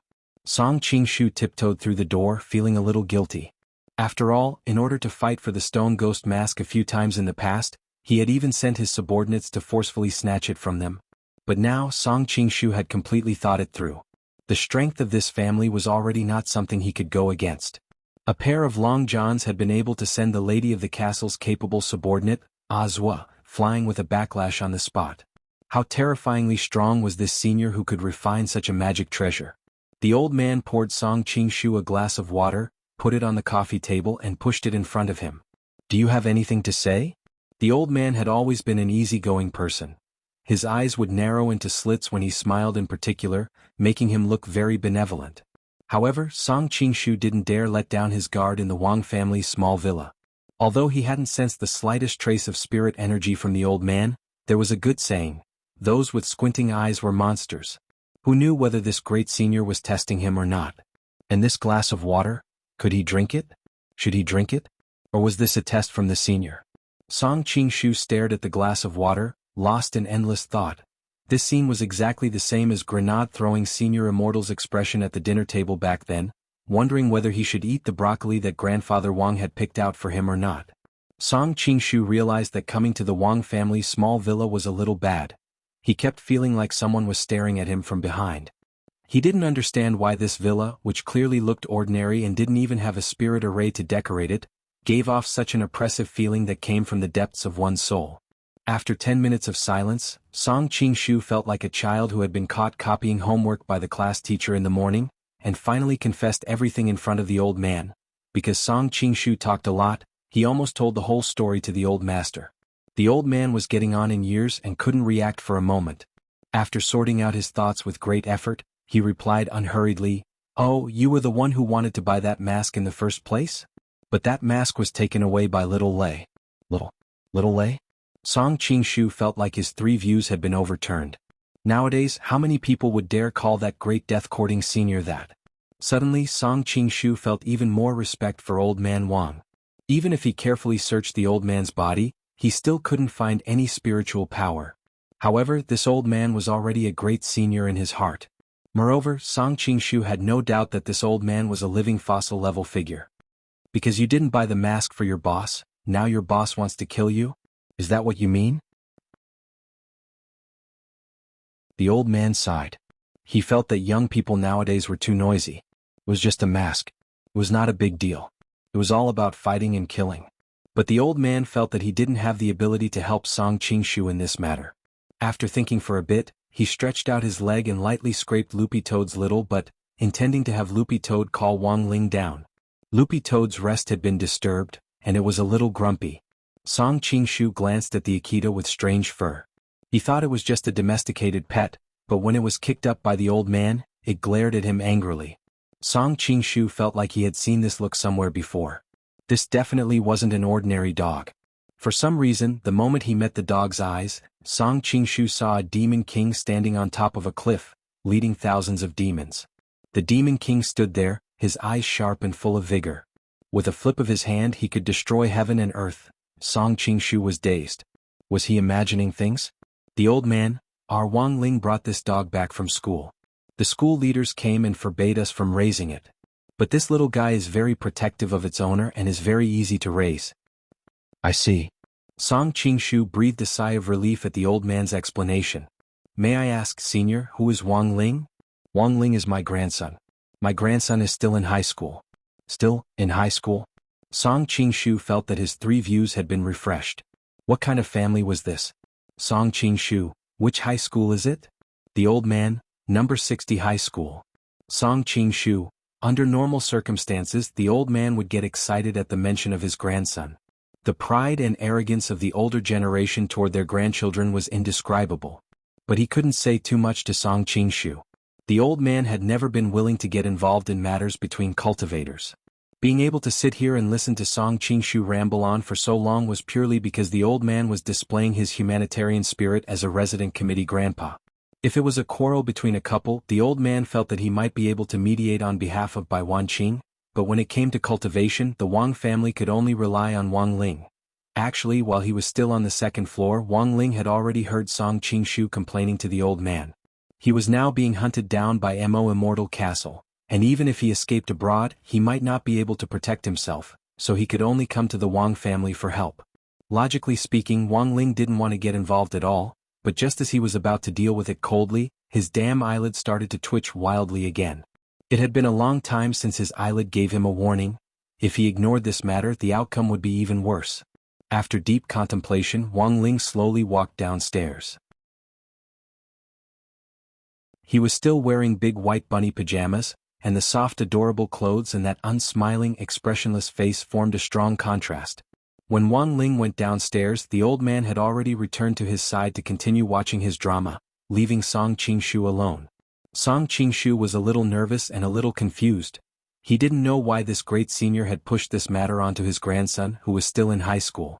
But when he saw Wang Ling approach him in pajamas, which contrasted greatly with his appearance, Song Qingshu was completely stupefied. Because even if the person in front of him turned to ash, he would never, ever forget him.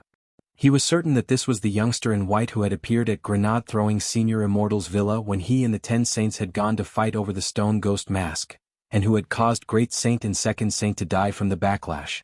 Not only had this youngster killed Great Saint and Second Saint, he had also incited Third Saint to defect. The most important thing was that he had a very close relationship with grenade-throwing Senior Immortal. In any case, this youngster was the main culprit behind their current predicament. But Song Qingshu had never expected that after going around in a big circle, the person he had finally found to help would actually be this youngster. Song Qingshu felt really angry, but now he was already at his wit's end. Apart from this youngster, no one could help him. On the side, Loopy Toad glanced at Song Qingshu and silently lowered its head. It then walked over to Song Qingshu and stretched out its paw to pat his leg comfortingly.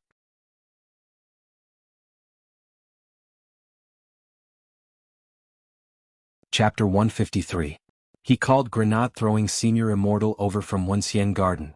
Song Qingshu had come to ask for help. This matter needed to be considered at length. After receiving the message, grenade-throwing Senior Immortal immediately galloped over on sheep.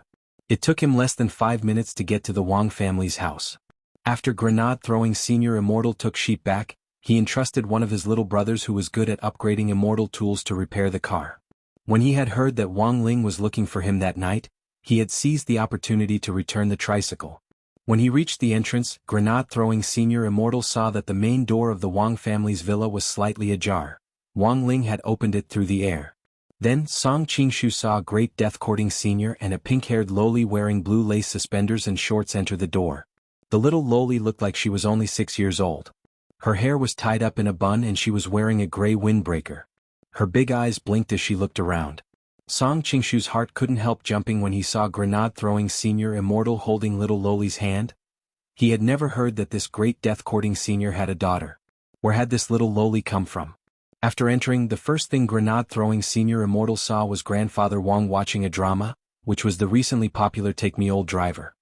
He did not dare to disturb the old man watching the drama, but at this moment, he had already decided that when he returned home today, he would carefully watch the drama from beginning to end. Who knows, he might be able to comprehend the mysteries of heaven. Yes. Great seniors, every action has a purpose. Leading sheep in front of Wang Ling, grenade-throwing Senior Immortal was stunned when he saw Wang Ling's pajamas. Damn, Brother Ling, aren't you a little cute today? Then he cupped his fists in salute to Wang Ling, who was wearing big white bunny pajamas. Brother Ling, I've brought you sheep. Wang Ling stared at the little girl and raised his eyebrows. Grenade-throwing Senior Immortal rubbed Lolita's little head. Brother Ling, are you relieved now? Wang Ling cupped his chin in his hand and nodded. This already wasn't sheep's first time materializing. It was just that the last few times it had materialized because of the rust and peeling paint on the tricycle, the clothes and accessories it had materialized had been too horrible to look at. Now that he had taken care of it again, it was indeed much better. Sheep pointed at grenade-throwing Senior Immortal with a face full of excitement. This uncle found someone to help me paint, wax and lubricate it. It's very comfortable. Grenade-throwing Senior Immortal. Somehow Wang Ling felt that there was something strange about this. After listening to Song Qingshu's explanation of what had happened, Grenade-throwing Senior Immortal looked at him and laughed. It turns out you were the one who sent that bunch of people who fought us for the stone ghost mask back then. Now that he's been abandoned and is being hunted, he's come to us for help? If you knew this would happen, why did you do it in the first place? Song Qingshu sighed and revealed an expression of great bitterness and hatred. Now that things have come to this, I have no way out. I can only seek help from the two seniors. If the two seniors can help me, I can help the two seniors get what they want. Tell me about it first. Grenade-throwing Senior Immortal leaned back on the sofa and hugged Sheep from behind. Sheep twisted her body with a look of disgust, struggling to free herself. I know that the seniors have been looking for information on the maker of the stone ghost mask, Song Qingshu said as he looked at Wang Ling and Grenade-throwing Senior Immortal. Hearing this, Wang Ling and Grenade-throwing Senior Immortal's eyes lit up. You have a lead? Song Qingshu nodded solemnly. Yes. This information had been given to him by Zhou Jie, the leader of Green Gang, and was more than 90% accurate. In fact, Song Qingshu knew that he was in no position to negotiate at all. Cultivators nowadays had all sorts of ways to extract memories, and given the strength of these two people, it would be as easy as turning over their hands to read his memories. But he wasn't stupid. Long before he had come to the Wang family's villa, he had sealed his memories with a curse. If the curse was forcibly removed, all his memories would disappear. Song Qingshu was well aware that this was his only bargaining chip. Even so, he still couldn't guarantee that this Senior Immortal didn't have any other way to pry into his memories.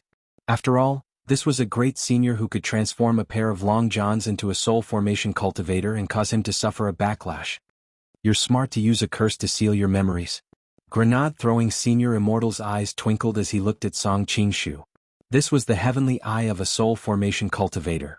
Although it was far inferior to Wang Ling's, it wasn't hard for it to pick up some clues. But very quickly, Grenade-throwing Senior Immortal frowned when he noticed a black stain on Song Qingshu's soul, and he exclaimed, "A soul brand." Grenade-throwing Senior Immortal had seen a lot of soul brands. The more dangerous a brand was, the darker its color would be. For example, the soul brand on Song Qingshu's body had already F***King turned into a black fungus. Song Qingshu lowered his head and sighed. The Lord of the Castle plants a soul brand like this on everyone who works in Immortal Castle. Grenade-throwing Senior Immortal cupped his chin in contemplation. There were actually a lot of ways to remove a soul brand. But Song Qingshu's brand was already too deep, and it was very difficult to remove it with ordinary methods. The Lord of the Castle brand on Song Qingshu's soul was like a time bomb. Not only was there a risk of its location being exposed, it was also extremely easy for the person to be remotely cursed. Brother Ling, do you have any way to remove the soul brand? Grenade-throwing Senior Immortal asked with a frown. Wang Ling nodded, then got up and went to the bathroom on the first floor of the Wang family's small villa. He rummaged through a cupboard and took out a red bag. On the side, Grenade-throwing Senior Immortal and Song Qingshu were stupefied when they saw this familiar packaging. Grenade-throwing Senior Immortal. Brother Ling, this is? Wang Ling opened the bag. The pure white granules in the bag glowed with a golden light and gave off the fragrance of honey locust. This was a bag of mystical washing powder which he had already blessed. At the same time, a woman approached outside the Wang family's small villa. She was wearing a cheongsam and a pair of red high heels. She had followed Song Qingshu's soul brand to this place. This is the place. Do you think the Lord of the Castle won't know if you hide here? The woman sneered. She had already smelled Song Qingshu. Song Qingshu, come out and die. I'm here on the lady's orders to avenge Azua. The woman didn't move, but her furious voice pierced straight into the heart and was deafening. But unfortunately there was no reply to this voice. Damn it. Song Qingshu, if you're willing to be a turtle and don't dare come out, this old lady will charge in. I swear I'll kill everyone in this villa. The woman in the red cheongsam flew into a rage. Just as the woman was about to storm the villa and carry out her next move, the front door of the Wang family's small villa opened.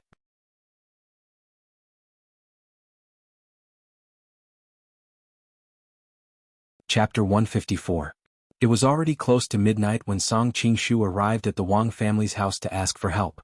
To be honest, Immortal Castle had arrived faster than Song Qingshu had expected. If he had arrived at the airport at this time, he would have been caught red-handed before he could even take off. Now, Song Qingshu was a little glad that he had made the right choice. With Grenade-throwing Senior Immortal and this Senior White Rabbit with an unfathomable realm, they would definitely be able to protect him. Song Qingshu had given Wang Ling the nickname White Rabbit on the spot. At that moment, the big quaint pendulum clock on the first floor of the Wang family's small villa had struck 10 times, and it was exactly midnight. Wang Ling came to the door in his pajamas. The woman in the red cheongsam at the door stopped hooting and looked at Wang Ling and Song Qingshu behind him as she said coldly, "Finally willing to come out? Miss Ayu, you shouldn't have come." Song Qingshu came out from behind Wang Ling. Perhaps it was because of Wang Ling and grenade-throwing Senior Immortal's presence, but he was a lot more confident. "You seriously injured Azwa and tried to defect from Immortal Castle. This is already a capital offense," Ayu roared. At the same time, the bones in her right hand cracked like a bundle of extremely tough beef tendons. They twisted at an incredible angle and finally started to spin at high speed like an electric drill. This woman had actually refined her right hand into a magic weapon. Song Qingshu was well aware that in terms of realm and overall qualities, this Ayu could definitely kill him in a second in every aspect. They weren't on the same level of realm, and it would be as easy as killing a chicken or a dog for her to crush someone with a lower realm. In a normal one-on-one fight, it was impossible to kill someone with a higher realm. But Song Qingshu wasn't the least bit nervous. He slowly got into position and stretched out his hand to wave at the other party. "Make your move." Compared with Azwa, this Miss Ayu's attack style was clearly more violent. The electric drill in her right hand was like a godly weapon that could split the heavens and the earth. Accompanied by a dazzling light, this Miss Ayu stood up and swooped down like a fierce dragon crossing the river, swiftly launching an attack. From Azwa's fingernails to Ayu's entire right hand, even grenade-throwing Senior Immortal had never heard of this method of refining body parts into magic artifacts. This Ayu's attack was clearly more aggressive than Azwa's. While still in the air, her right hand curled up a vast expanse of lightning and came crashing down. In the face of this lightning-toxic dragon drill, Song Qingshu's response was nothing fancy. He just crossed his arms in front of him. He couldn't even see Ayu's path of attack. This was the embodiment of the gap between their realms. The woman's movements were simply too fast, and his eyesight couldn't capture them at all. In an instant, the two collided, and the surrounding air waves roared as if they were galloping. The might of this lightning-toxic dragon drill was extraordinary. It struck Song Qingshu's crossed arms, and the enormous force directly caused the ground to shatter bit by bit. Song Qingshu's entire body was embedded into the ground like rivets. However, as the woman attacked, a golden light shone from Song Qingshu's arm. Boom! Then, the golden light on his arm exploded on the spot, and the woman's right hand was blown into a bloody mess. Her body was as light as a scarecrow as she was directly sent flying. She directly broke the thick old tree behind her and skidded along the ground for several hundred meters before she came to a stop. The scene was a little familiar. Azwa had been seriously injured by the backlash from this golden light. In contrast, apart from some dust, Song Qingshu wasn't injured in the slightest. Song Qingshu climbed out of the pit and shook off the dust on his body. He couldn't help turning his head to give Wang Ling a thumbs up and a grateful look in his eyes. "Senior, your long johns are so useful."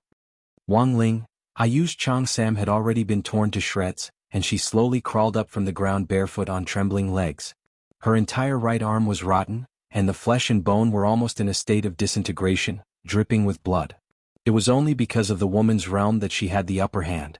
Otherwise, under the same circumstances, an average cultivator wouldn't have been able to endure this kind of pain and would have passed out long ago. Song Qingshu walked briskly to the woman. They were hundreds of meters apart, but it took him less than a few milliseconds to reach her. Enduring the pain, Ayu glanced at Song Qingshu. "Given your realm, there's no way you could be this fast. I used a magic treasure." Song Qingshu pointed to the ground and stuck out his big toe. Ayu was stunned to realize that it was actually a pair of flip-flops. "I came to ask Senior Wang for help before and we had a good chat at his house. I didn't expect you to suddenly attack me, and I didn't even have time to change out of my slippers," Song Qingshu said. This lady of the castle's right-hand woman, Ayu, looked at this scene in disbelief. "Are you joking?" As Song Qingshu spoke, he took off his outer clothes to reveal a set of red long johns. "Look, these long johns are also from Senior's house. It was thanks to these two magic treasures that I was able to block your attack. Otherwise, I would have been dead long ago." Ayu couldn't accept this outcome at all, and she directly spat out a mouthful of blood. What kind of joke was this? Senior Wang is kind and generous and doesn't want to cause trouble. But you've disturbed his rest time and again? Go back and tell the Lord that Senior Wang has already agreed to protect me and tell him to be careful.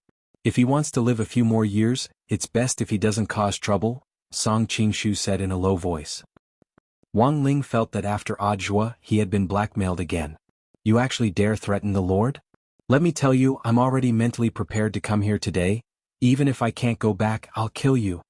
The woman stared at Song Qingshu malevolently, but very quickly she had a panicked expression on her face. What's going on? Why can't I sense your soul brand? Do you want to use the power of a curse to kill me? Song Qingshu smiled slightly. Unfortunately, before you arrived, Senior Wang had already helped me wash it off with detergent. Detergent? I was dumbfounded.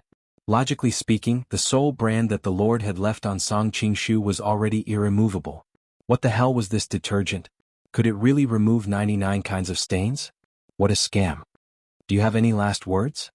Song Qingshu asked. Do you know that you're in big trouble now?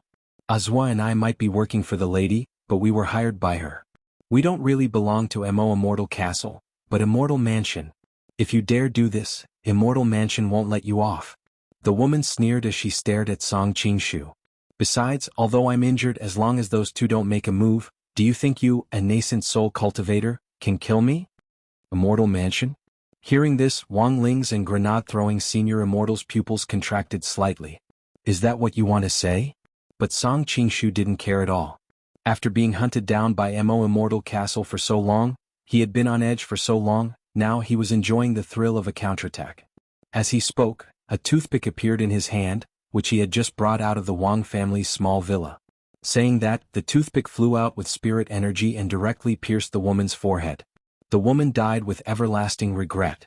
The skull of a soul formation cultivator was so hard that it didn't fear worldly objects at all. The woman had never expected that in the end she would actually die because of a toothpick. The spirit energy attached to the toothpick exploded in the woman's head, and this tiny toothpick directly blasted a bloody hole the size of a fist in her forehead.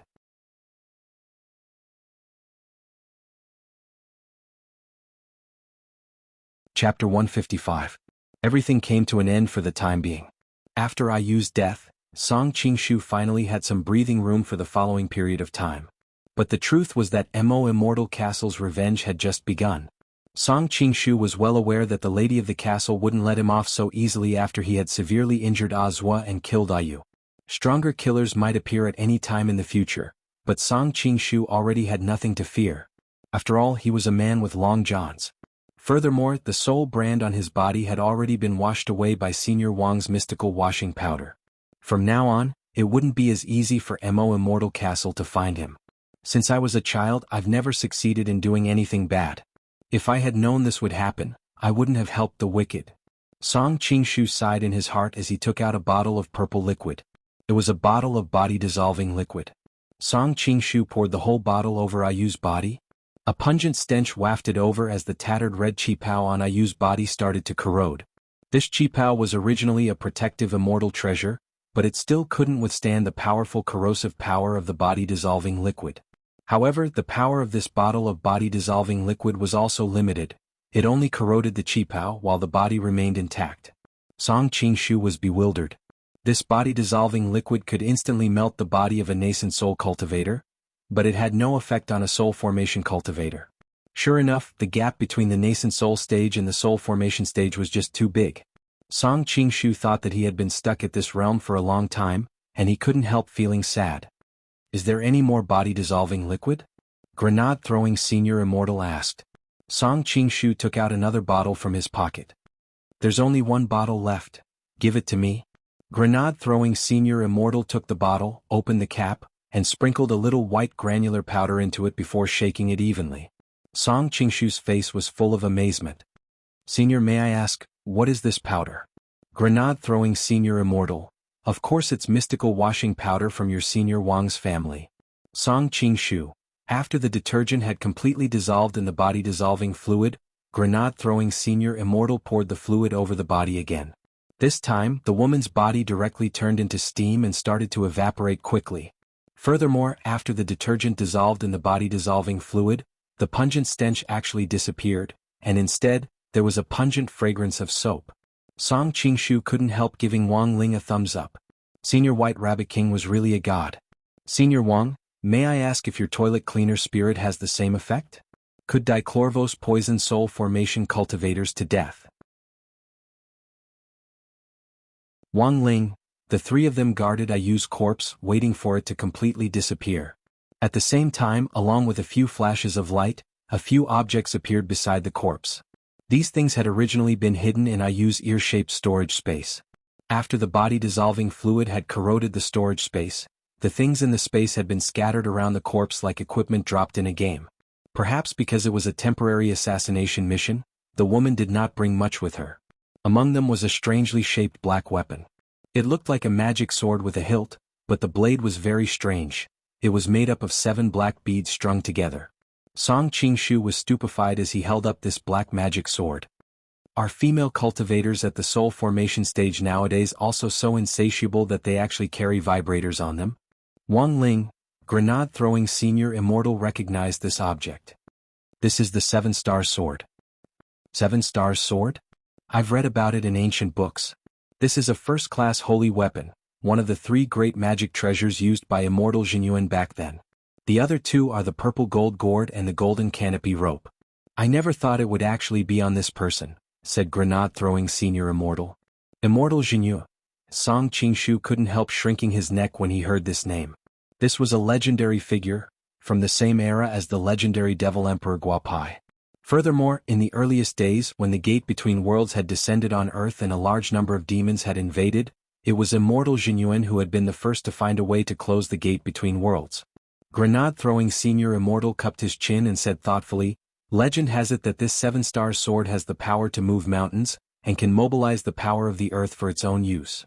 Song Qingshu, then why isn't she using it? A first-class holy weapon is already extraordinary. Generally speaking, a soul formation cultivator can only use a 4th or 5th class holy weapon, Grenade-throwing senior immortal said. Grenade-throwing senior immortal said, "It's worth investigating why this 7-star sword appeared in this woman's possession." As they spoke, their gazes swept over the objects that had exploded on the ground.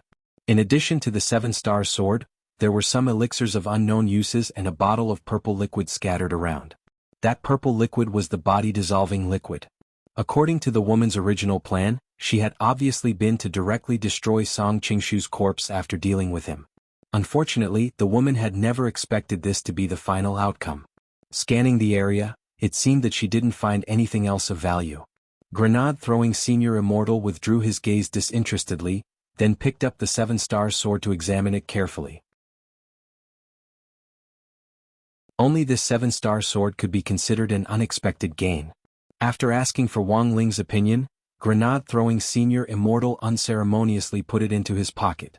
Wang Ling didn't care about a mere first-class holy weapon at all. His body had long since become a sage, and there was almost no magic weapon in the world that could harm him with this body alone. But among the objects scattered on the ground, there was still one that Song Qingshu and Grenade-throwing senior immortal had overlooked, and which caught Wang Ling's attention. Wang Ling crooked his finger and that thing directly flew into his palm. It was a palm-sized bronze plate which was very thin and only as thick as a 1 yuan coin. A lotus flower was carved on it, and Wang Ling thought that this probably represented some sort of identity or organization that the woman truly belonged to. He recalled the woman's clamor that she was from Immortal Mansion. Was this an Immortal Mansion token? Wang Ling didn't dare be 100% sure. Unfortunately, the woman was already dead. Song Qingshu had been a little ruthless in directly blowing up her brain. Otherwise Wang Ling would have been able to use the memory exploration spell to look for clues. Song Qingshu stared blankly at the bronze plate in Wang Ling's hand, then looked at the two of them and asked, "Seniors, do you know what kind of organization Immortal Mansion is?" Wang Ling frowned. His intuition told him that this organization wasn't simple. Furthermore, his sixth sense had always been very accurate. "I think I've heard of this organization somewhere before, but I think that the 7-star sword in this woman's hand is most likely inextricably linked to this organization." Grenade-throwing senior immortal narrowed his eyes. "I'll get to the bottom of this. But before that I want to ask Brother Ling." "Wang Ling, ? Do you still have any long johns? Hurry up and give this brother 2 sets.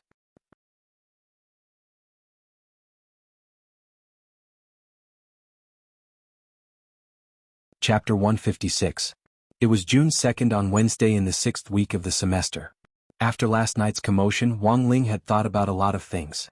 Song Qingshu had used the premise of providing clues about the maker of the stone ghost mask to forcefully suck up to Wang Ling. Wang Ling didn't dislike this kind of behavior, since he always felt that it would be very troublesome. In fact, he had also refused at the beginning. But his eyelid kept warning him that if he didn't do anything about it, it would lead to even more trouble. So in the end he had no other choice. Whether he accepted it or not, both sides were troublesome. In the same situation, Wang Ling's only choice was to cut his losses, to prevent the situation from worsening. And then there was this immortal mansion. Wang Ling had very limited knowledge about the forces in the cultivation world, because he didn't care about these trivial matters at all. He had heard a lot about the distribution of forces from grenade-throwing Senior Immortal. Currently, the forces in the cultivation world could be roughly divided into two factions, light and dark. The light forces all had business licenses. In addition to accepting disciples and collecting tuition fees, these forces also had independent spirit herb cultivation bases to support their self-sufficiency and profit. Of course, the light forces were under the unified supervision and jurisdiction of Huaxiao's government, and the sects were open and transparent about their power situations. The disciples they accepted were all itinerant cultivators with at least 100 years of cultivation after completing state-mandated quality education. They wouldn't come into conflict with the basic government education department. The other big dark force, to put it in one sentence, was a sect that operated without a license. Huaxiao Nation's attitude toward this type of force had always been to punish them severely. As the owner of the Cultivation Forum and the Cultivation Chat Group, grenade-throwing Senior Immortal had connections with all the light forces. He was well aware of the distribution of forces. If there was a force he hadn't heard of, it had to be one of the dark forces.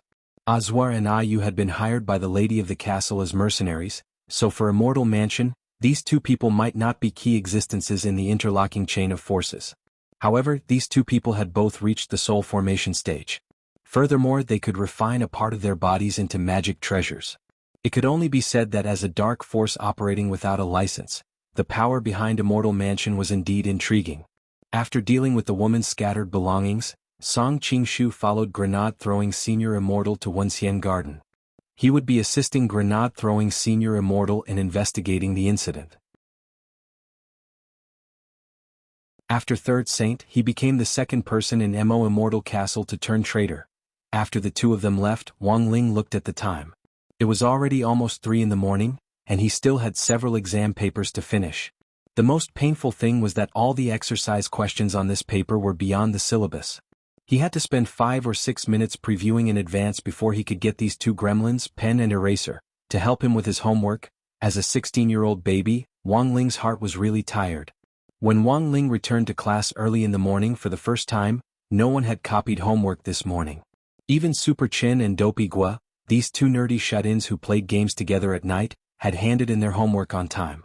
Given his understanding of the two of them over this period of time, there had to be something wrong with them suddenly becoming so ambitious. He read their memories and sure enough learned a few things. Lotus Sun hadn't come to school today. The reason was that in the middle of the month, the grade 1 students of number 60 high school would collectively participate in military training. When number 59 high school heard that there would be military training, the two headmasters had decided to simply schedule the military training together, and in passing, promote the friendship between the two schools. Thus, Lotus Sun had been temporarily assigned to number 59 high school and integrated into the lives of the two schools ahead of time. In exchange, number 59 high school would also send a student to number 60 high school as an exchange student to experience the cultural differences between the two schools. This was the result of the headmasters of the two schools acting on their own. They hadn't informed anyone in advance and had only given notice at the teachers' morning meeting yesterday, so most of the students were kept in the dark.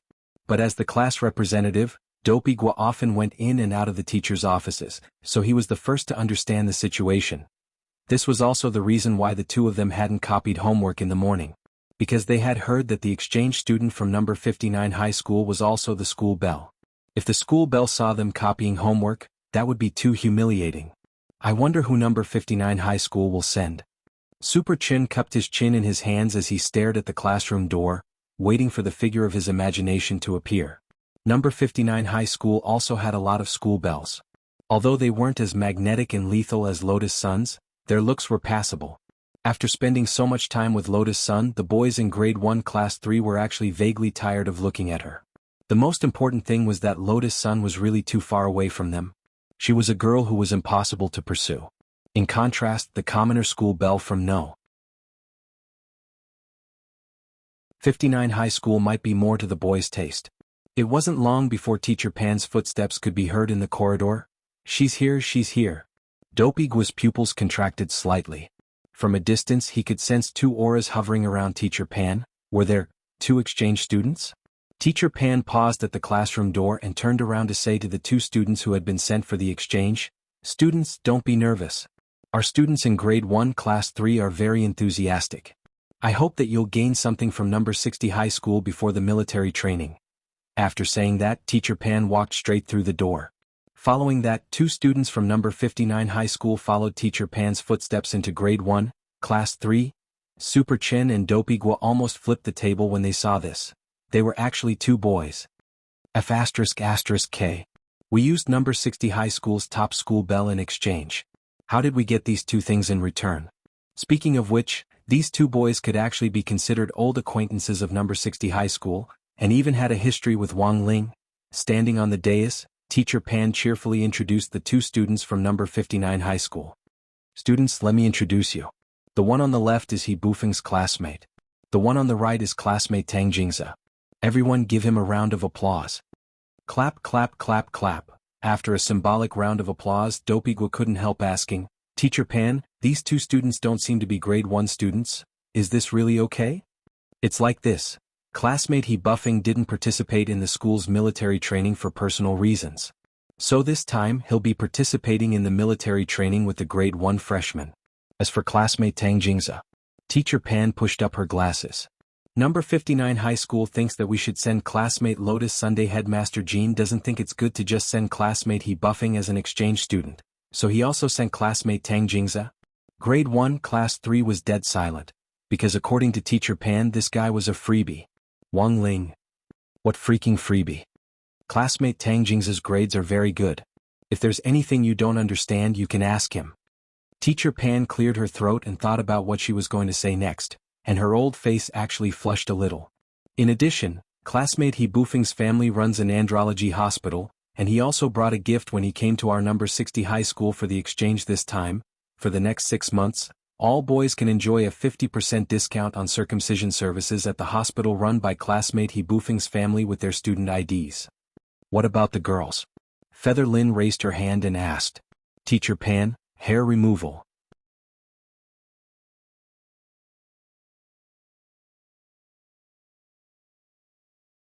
Chapter 157. In the heart of the city there was a rather majestic building. The office of the lady, the secretary of the Lord of Mo Immortal Castle, was on the top floor, and through the huge floor-to-ceiling windows, one could completely overlook the city. Especially at night, the splendid lights of the city's heart made one feel nostalgic. It was 8 o'clock in the morning. A woman wearing a hairpin and black traditional clothes stood in front of the floor-to-ceiling windows, her eyes a little vacant and her brows tightly furrowed. As soon as she arrived at the office, the lady received bad news. Her subordinate Ayu's life signal had disappeared. Everyone who worked in Mo Immortal Castle had the Lord's Soul brand on them, which could be combined with a special life detector to monitor them. If it suddenly disappeared, it meant one of two things. Either the soul brand had been washed away or they were already dead. The Lady of Castle was very clear about Ayu's plan. She had also single-handedly planned and arranged for Ayu to go out and take revenge on Song Qingshu this time. However, Song Qingshu and Ayu's soul brands had unexpectedly disappeared. For the sake of a mere Song Qingshu, she had actually lost 2 of her beloved generals. The Lady of Castle found this a little hard to accept. Furthermore, she couldn't guarantee that Song Qingshu was truly dead. Although the life detector showed that Song Qingshu's soul brand had indeed disappeared, she couldn't rule out the possibility that this guy might have found a way to wash it away. While she was pondering this, the originally transparent floor-to-ceiling windows were shrouded in a layer of haze. Looking at the black shadow reflected in the floor-to-ceiling windows, the lady's eyes twitched and she bowed a little fearfully. "Greetings, Lord." The black shadow's voice seemed to come from an ethereal void as it echoed heavily. "My venerable self saw that Song Qingshu's soul brand had disappeared. Is he already dead?" The lady lowered her head and replied in a low voice, "This still needs to be investigated. This time, for the sake of a mere pawn, we actually lost 2 generals. You must reflect." "Yes, Lord." The lady cupped her fists at the black shadow. This subordinate will definitely find out the truth as soon as possible, and will immediately lead people to investigate. If Song Qingshu is really dead, we will definitely be able to find traces of body-dissolving fluid at the coordinates where the life detector disappeared. Actually, my venerable self has always suspected that this person has someone behind him. The deaths of the great sage and second sage as well as the betrayal of the third sage are a warning to us. You must be extremely careful this time. At this point, our Immortal castle can no longer tolerate any mistakes. Don't worry, Lord. Even if Song Qingshu has someone backing him, given our Immortal castle's current foundation, no one can shake us. Given Lord's strength, as long as you can find that stone ghost mask, it will only be a matter of time before you dominate the world. The castle lord nodded. Yes, we must investigate the matter regarding the stone ghost mask as soon as possible. At this moment, the shadow of the castle lord on the floor-to-ceiling window suddenly flickered. Then a cry of, "Ah!" came from the void. Then, without saying a word, the shadow on the floor-to-ceiling window dissipated into nothingness. The lady was stupefied. Could it be that the castle lord was attacked? Castle lord? Castle lord? The bodyguard tried calling out twice. About 10 seconds later, the black shadow reappeared on the floor-to-ceiling window, and the voice of the lord of the castle came from the void again. I'm fine. There was an accident just now. My long-range projector ran out of power. That new guy forgot to charge it for me last night, and he even spilled his coffee on my pants. Luckily, my pants are waterproof. The lady, given the relationship between number 59 High School's headmaster Jean and number 60 High School's headmaster Chin, number 59 High School and number 60 High School were actually quite close. It was just that in recent years, the students had been competing with each other more seriously. But after the last Spirit Sword exchange meet, the relationship between the two schools had improved a lot. Meeting He Buffing and Tang Jingza for the second time gave Wang Ling a very mystical feeling. Back then, at number 59 High School, one of them was a delinquent senior whose name made people tremble with fear, and the other was the president of the student union who liked to find fault with others and compare himself with others. But both of them had ended up the same way. After the 4-day Spirit Sword exchange meet, both of them had lost their temper. Thus, they had embarked on the path of studying hard and making progress every day, adhering to the core values of cultivation. The first 2 classes this morning were still Teacher Pan's Tao Talismans class. The teaching progress of the 2 schools was actually about the same. He Buffing had no pressure at all to learn, and there was no need to mention Tang Jingza, who was an old senior who was about to graduate. He knew the high school curriculum like the back of his hand. After studying for the past few weeks, I believe that everyone already has a corresponding understanding of the 4 major spirit talismans. Among the functional spirit talismans, the spirit guiding talisman. This is the focus of our midterm exam. Today, I'm going to talk to you about the application of expanded functions of spirit talismans. At this point, everyone basically understood that Teacher Pan was going to start her daily lessons that went beyond the syllabus again. The spirit talisman I'm going to talk to you about today is the meditation talisman. Hearing this, Wang Ling couldn't help raising his eyebrows. This was a spirit talisman with an extremely high degree of difficulty. Through meditation, one could project it into the void and see some revelations about the future. But because it was very difficult, the success rate was extremely low. After mixing cinnabar with spirit water, Teacher Pan unfolded the yellow talisman and began a preliminary demonstration. She focused her spirit energy on the writing brush and frowned as she carefully wrote on the yellow talisman to ensure that there were no mistakes in the seal. The slightest mistake could directly cause the creation of the meditation talisman to fail. After about 3 minutes, Teacher Pan put away the brush and injected spirit energy into the yellow talisman. Everyone looked carefully. A moment later, the yellow talisman fluttered in the air. It was a dress that looked a little gorgeous. It was a little out of place with Teacher Pan's serious and old-fashioned style. Teacher Pan pushed up her glasses. This is a Dharma dress that I bought on a certain Taobao a few days ago. Although Teacher Pan's demonstration had been successful, even Teacher Pan herself wasn't clear on what this brightly colored dress symbolized, and what kind of story would happen around it in the future. The meditation talisman could reveal key objects in the future, but as for what these key objects represented, one would have to use one's imagination to guess. Teacher Pan then gave everyone a set of talisman-making tools. Now, students, try out the steps just now. The classroom exploded once again. The seal on the meditation talisman was intricate and complicated, and it was a huge test of wrist strength to write it. The slightest difference in thickness could lead to failure. Even Tang Jingze, an old senior from number 59 high school, had to use up several yellow talismans, and he couldn't help frowning. This was too difficult. But just as he was trying it out by accident, the yellow talisman on Dopey Guo's desk suddenly buzzed and burst forth with light. Master of Dopey stared at the floating yellow talisman in disbelief. Did it work? Everyone's gazes followed the direction of the sky, and a moment later, a shadow was projected. What's that? Feather Lin looked curiously at the thing that had been projected from the sky. It looked very much like a fungus with mushroom heads on both sides. On the top was something shaped like a mouth, and below it was a small hole which looked very smooth. When the boys around them saw this thing, they were directly stupefied. Master of Dopey coughed. Do you know the Taisui fungus? This thing is our family's ancestral meat lingji mushroom.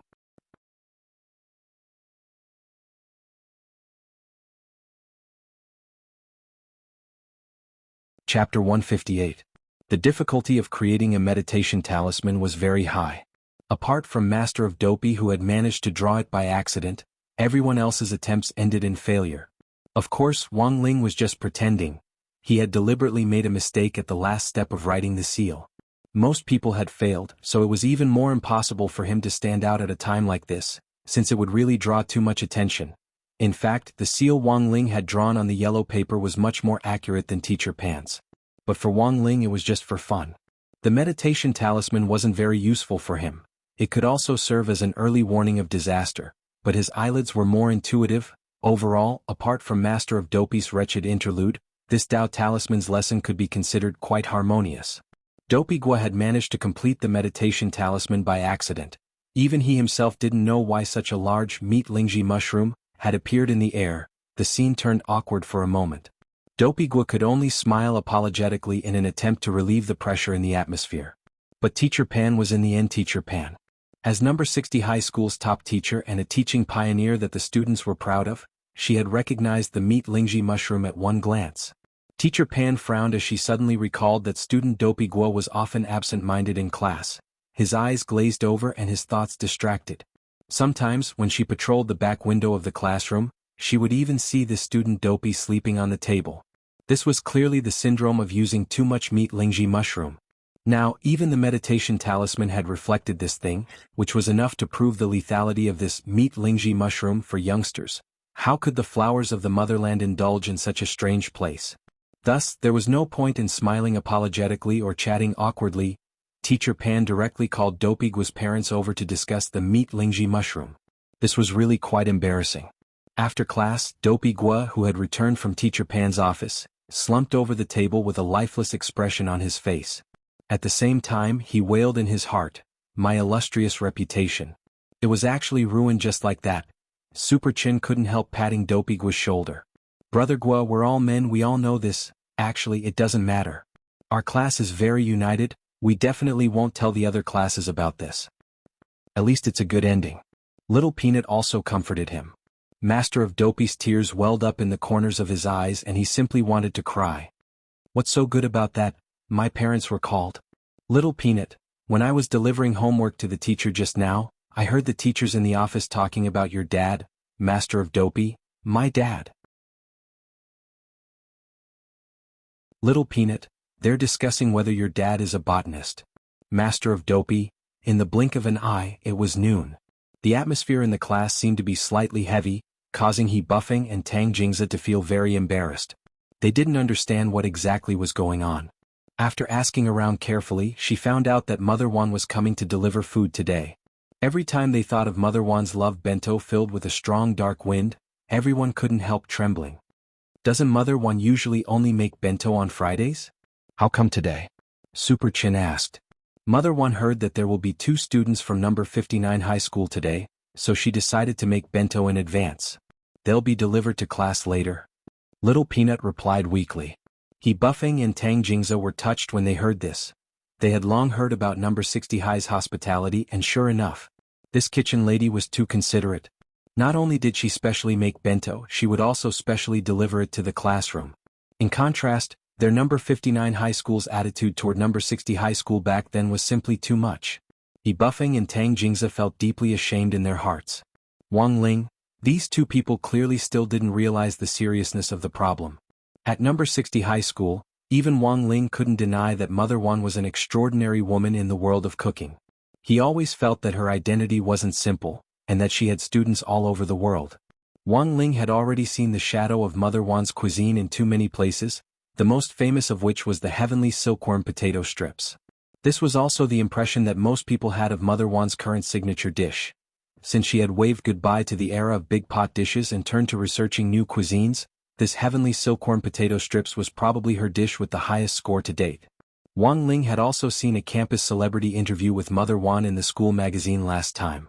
At the end of the interview, Mother Wan had generously shared her experience in making the heavenly silkworm potato strips. That was, don't ever lose the potatoes while stir-frying them. If the potatoes went into another wok while stir-frying them, they would change flavor. It was close to 12 o'clock when there was the sound of a cart being pushed at the originally quiet entrance to Grade 1, Class 3. The wheels of the cart rolled over the ground with a rumbling sound. It was Mother Wan pushing the cart over. Mother Wan pushed open the classroom door. She was still wearing a pale yellow apron and a snow-white chef's uniform, and her slightly plump figure was unadorned. When she smiled, there were faint crow's feet at the corners of her eyes. Everyone must have been waiting. It's time to eat. After saying this, light flowed out of her hands, and the delicately wrapped lunchboxes on the cart were immediately distributed into the hands of every student. Mother Wan put her hands on her hips in a domineering manner. In order to welcome 2 students from number 59 high school today, our love lunchboxes were specially made. Even the menu has been changed. Mother Wan knew that the relationship between the students of number 60 high school and number 59 high school was actually very tense, so it could be said that she had racked her brains for the love lunchboxes today. In the end, she finally had an idea. Except for Tang Jingze and He Buffing, everyone else in Grade 1 Class 3 sucked in a breath of cold air. Damn. Even the fixed dish in the love lunchboxes, the heavenly silkworm potato strips, had been changed. This time it was really GG. Everyone sucked in a breath of cold air and then opened the lunchboxes. The first thing they saw was stir-fried green peppers with mushrooms, which were still giving off steam. However, the mushrooms were a little strange and looked a little like horses. After taking a bite, Super Chen already couldn't stand the earthy taste in his mouth, and he couldn't help picking it up and asking, "Mother Wan, what is this?" Mother Wan quickly replied, "This is a kind of fungus, it's very nutritious. Its scientific name is horse antler. Do you see the 2 halves of the skin on the side?" Oh. Super Chen nodded. Mother Wan explained slowly, "This skin is called a pine stinger, and it's a jellyfish that lives on sea pine. When I went to the frozen sea before, I directly jumped into the water to catch it so it's still fresh. If you eat the pine stinger and horse antler together, you'll have the power to forgive. I hope that after eating these 2 dishes, you'll be able to live more harmonious and happy lives." Little Peanut, then this soup, Mother Wan, this is white lily soup or white lily soup for short.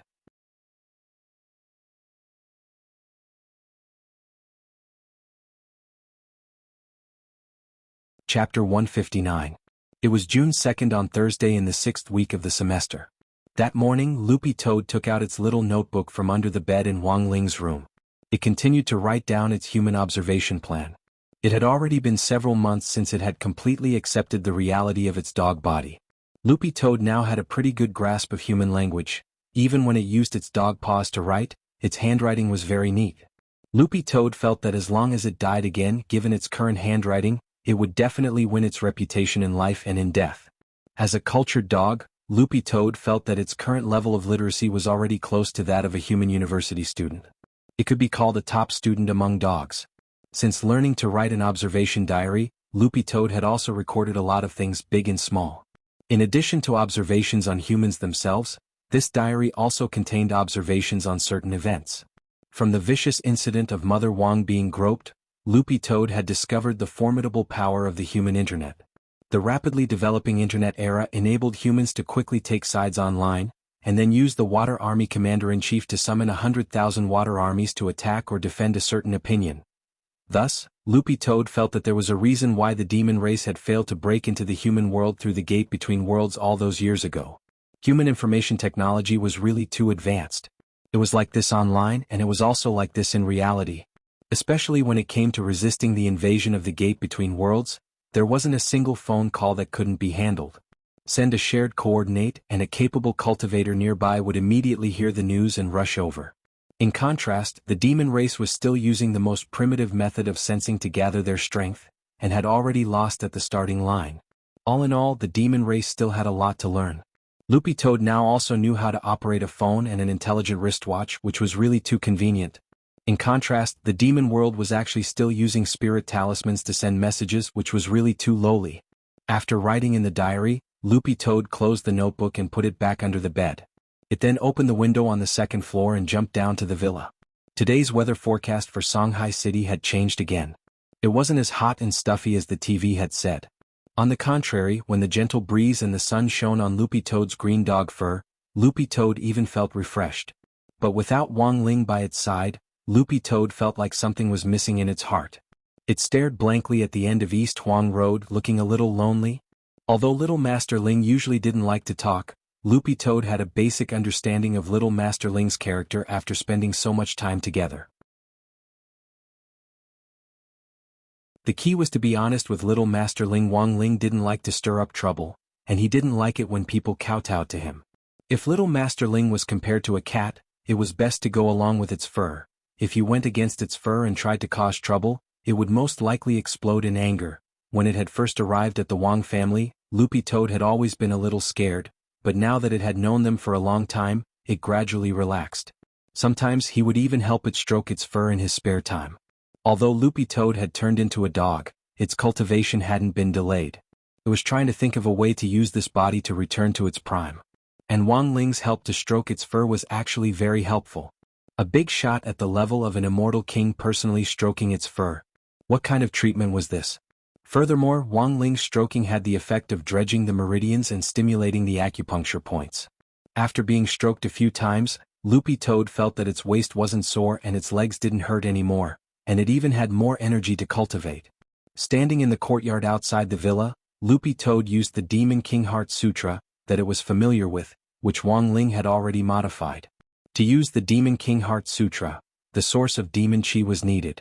But in the human world, the source of demon chi didn't exist, so Wang Ling had helped Loopy Toad replace the source of demon chi in the Demon King Heart Sutra with the source of spirit chi. When Loopy Toad used the technique at that moment, it could feel spirit chi flowing into its celestial aperture and overflowing. It felt like the Tao of nature. Loopy Toad had never experienced this wonderful feeling before. Loopy Toad's body was now much stronger than before. It was already comparable to a nascent soul cultivator, and an average golden core cultivator wouldn't be able to do anything to it. It was a demon king, an outstanding figure in the demon race. Back then, a demon king had been able to fight 5 soul formation cultivators. Standing under the sun, Loopy Toad opened its pitch-black eyes, which glowed with an azure blue light. It could feel its demon king soul gradually being restored.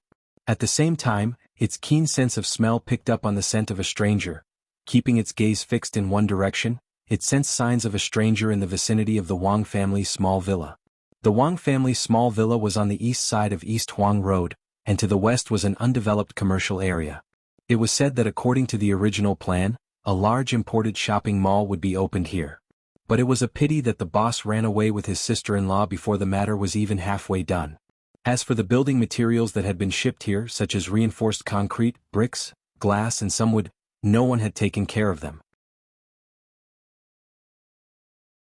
Ayu had died under an old locust tree in this commercial development area. At that moment, 2 men in suits with sophisticated equipment on their backs appeared in the originally empty building materials area. They were looking for traces of body-dissolving fluid. Generally speaking, high-quality body-dissolving fluid wouldn't leave any traces, but Mo Immortal Castle's body-dissolving fluid had been made by Mo Immortal Castle itself. A special substance had been incorporated into it, and Mo Immortal Castle could detect it through a special gas-collecting device. The 2 men were holding a cylindrical object with a very long tube at the end that was connected to a backpack. Very quickly, when they reached an old locust tree, the device beeped in warning. One of them quickly turned on his wristwatch to report the situation to the lady of the castle. "Leader, we found Ayu's location based on the coordinates where the soul brand disappeared, and we've detected traces of body-dissolving fluid." On the other end of the line, the lady of the castle asked in a deep voice, "What about Song Qingshu's location? Have you found it?" Based on their current location, The two men quickly located the location where Song Qingshu's soul brand had disappeared. Finally, they looked at the building in the east. We found the lady of the castle. It's a villa. Song Qingshu's soul imprint disappeared in this villa. A villa? The lady was astonished. There were actually people who had settled down in this desolate countryside? Her expression darkened. How about this, sneak into the villa and investigate? The two men in suits hesitated for a moment before saying, but the lady of the castle, there's a dog at the entrance of the villa. Wouldn't that be too obvious? It's just a dog, let's stew it for dog meat. We'll let you have a sumptuous feast. Isn't that great?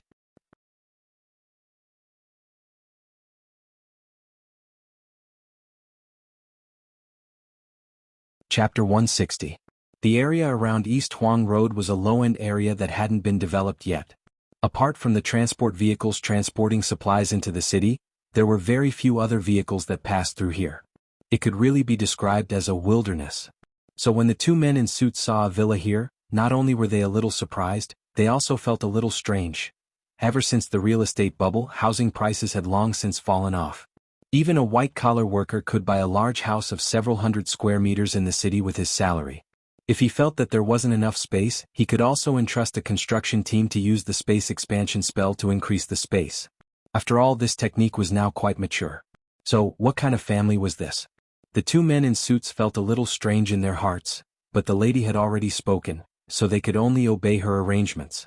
They stuck invisibility talismans on, and their bodies instantly glowed with a mirage of colored glass before they turned completely transparent. This type of invisibility talisman could hide one's aura. In fact, it was also a prohibited type of talisman, and generally only certain government departments in Huaxiao Nation allowed its limited production and use. The talismans in the hands of the two men in suits had been privately made by Immortal Castle. In fact, this was already illegal, and if they were caught, they would be directly detained. But when the two men tiptoed closer to the villa's entrance, they inexplicably breathed sighs of relief. Because after probing with their spiritual senses, they hadn't sensed the source of spirit energy in the villa. Is this an ordinary family? The two men were a little puzzled. However, since it was an ordinary family, the following matters would be much easier to handle. The window on the second floor is open. Let's go up and take a look first. The two men thought it over and directly jumped through the window. It was Wang Ling's bedroom, which was quite spacious. They entered the study one after another and started to look around. As they pondered this, they reached the door. Then, a furry green tail suddenly dropped down from the ceiling. This tail was too thick and strong. The two of them were startled. They hurriedly took a big step back and raised their heads. This time they saw a slightly larger green Akita. It was hanging upside down on the ceiling, staring at them with a hostile gaze. This was the dog they had seen at the villa's entrance before. The two of them recognized it at a glance. They had felt that there was something wrong with the dog, but they didn't expect that there was really something wrong with it. Also, wasn't this dog way too big? One look and you could tell that it wasn't a decent dog. In fact, what shocked the two men the most was the dog's insight. They were still wearing the invisibility talisman, but it could still discover them. This was enough to prove that the dog's strength was not weaker than theirs. In fact, it was far stronger than theirs. What should we do? This dog doesn't look weak. Should we retreat first? You're already here. It would be a pity to leave just like that. Both of us are at the peak of the late-stage gold core realm. Why should we be afraid of a dog? Late-stage gold core? Loopy Toad jumped down from the ceiling and sneered. Back at number 60 high, it hadn't been afraid of a golden core cultivator even when it was so weak. Now he was even less afraid. Since their identities had already been exposed, the two Immortal Castle cultivators felt that there was no need for them to hide anymore. Spirit light flashed in their hands, and each of them summoned an immortal sword to attack. One of the men in a suit pointed his sword directly at Loopy Toad. We originally just wanted to investigate something and didn't mean to offend you, but you bastard insisted on stopping us. Don't blame us for being impolite. The two men swiftly circulated their spirit energy and moved in unison, even brandishing their sword chi in unison. It was very obvious that the people who worked in Immortal Castle had been trained and nurtured in an assembly line fashion. The advantage of this was that they could train a lot of people who were proficient in sword techniques in a short period of time, but the disadvantage was that they were too monotonous. Anyone who had studied sword techniques a little would be able to see through them in just a few rounds. Thus, whenever the people from Immortal Castle attacked during a mission, They would do so with murderous intent, and they wanted to end the fight in the shortest possible time. This was to avoid drawing out the fight and creating openings. But looking at the two men's movements, Loopy Toad really felt that they were a little slow, and felt a little sleepy. Thinking back to when it had been in the demon world back then, when it had been talking and laughing with the sword demon King Hua Lisher, these two guys probably hadn't even been born yet, right? Then two dazzling flaming sword lights interrupted Loopy Toad's thoughts. Its eyes met the two sword lights, and just as they were about to reach it, they stopped as if they had come to a stop, and were unable to move forward even half a step. Aura freezing spell. The two Immortal Castle cultivators were alarmed. In a situation where there was a complete disparity in realms, there was a way to rely on aura alone to fight, and that was the famous demon race spell, Aura freezing spell. By releasing a special aura to counteract the spirit waves or sharpness produced by a magic weapon, this was a fairly advanced spell. The reason why the demon kings who had descended from the gate between worlds back then had been such a headache was because of this aura freezing spell. For demon kings of the demon race, the aura freezing spell was in fact more like a barrier spell. It could evade the lethality of a cultivator's magic weapon at the first instance. So 6 years ago Loopy Toad had felt pretty miserable, because its aura freezing spell had been completely useless against Wang Ling. At that time Little Master Ling had pierced itself with one punch. Now that it had recovered part of its strength, it could finally use this spell again. Loopy Toad couldn't help sighing in its heart. Thinking about it carefully, it also felt like a lifetime had passed. The expressions of the two Immortal Castle cultivators finally changed as they were completely frightened. They realized that they absolutely couldn't touch this dog. It actually knew the demon race's spell. What on earth was this dog's identity? Retreat. They turned to leave but found that their bodies wouldn't listen to them and they couldn't move at all. The aura freezing spell just now had actually followed the sword lights that had slashed at them in the opposite direction. They were completely immobilized. "You shouldn't have come here," Loopy Toad said as it swept its gaze over the two people lazily. It withdrew its spirit energy and its body shrank, the blue light in its eyes disappearing. Loopy Toad didn't know if it was because it had been with Little Master Ling for too long, but it didn't feel as murderous as before. It had clearly swallowed the soul of a Shadow Stream killer back at number 60 high school. But now, faced with two cultivators with delicious souls at peak late golden core stage, it actually wasn't the least bit interested. "What are you going to do with them?" At that moment, a voice came from behind the man in a suit. The two Immortal Castle cultivators turned pale with fright. They had never expected there to be someone else in the room. Two huge shadows covered them, and they were none other than the two muscular brothers whom Wang Ling had enlightened, the monster Pen and Goblin Eraser.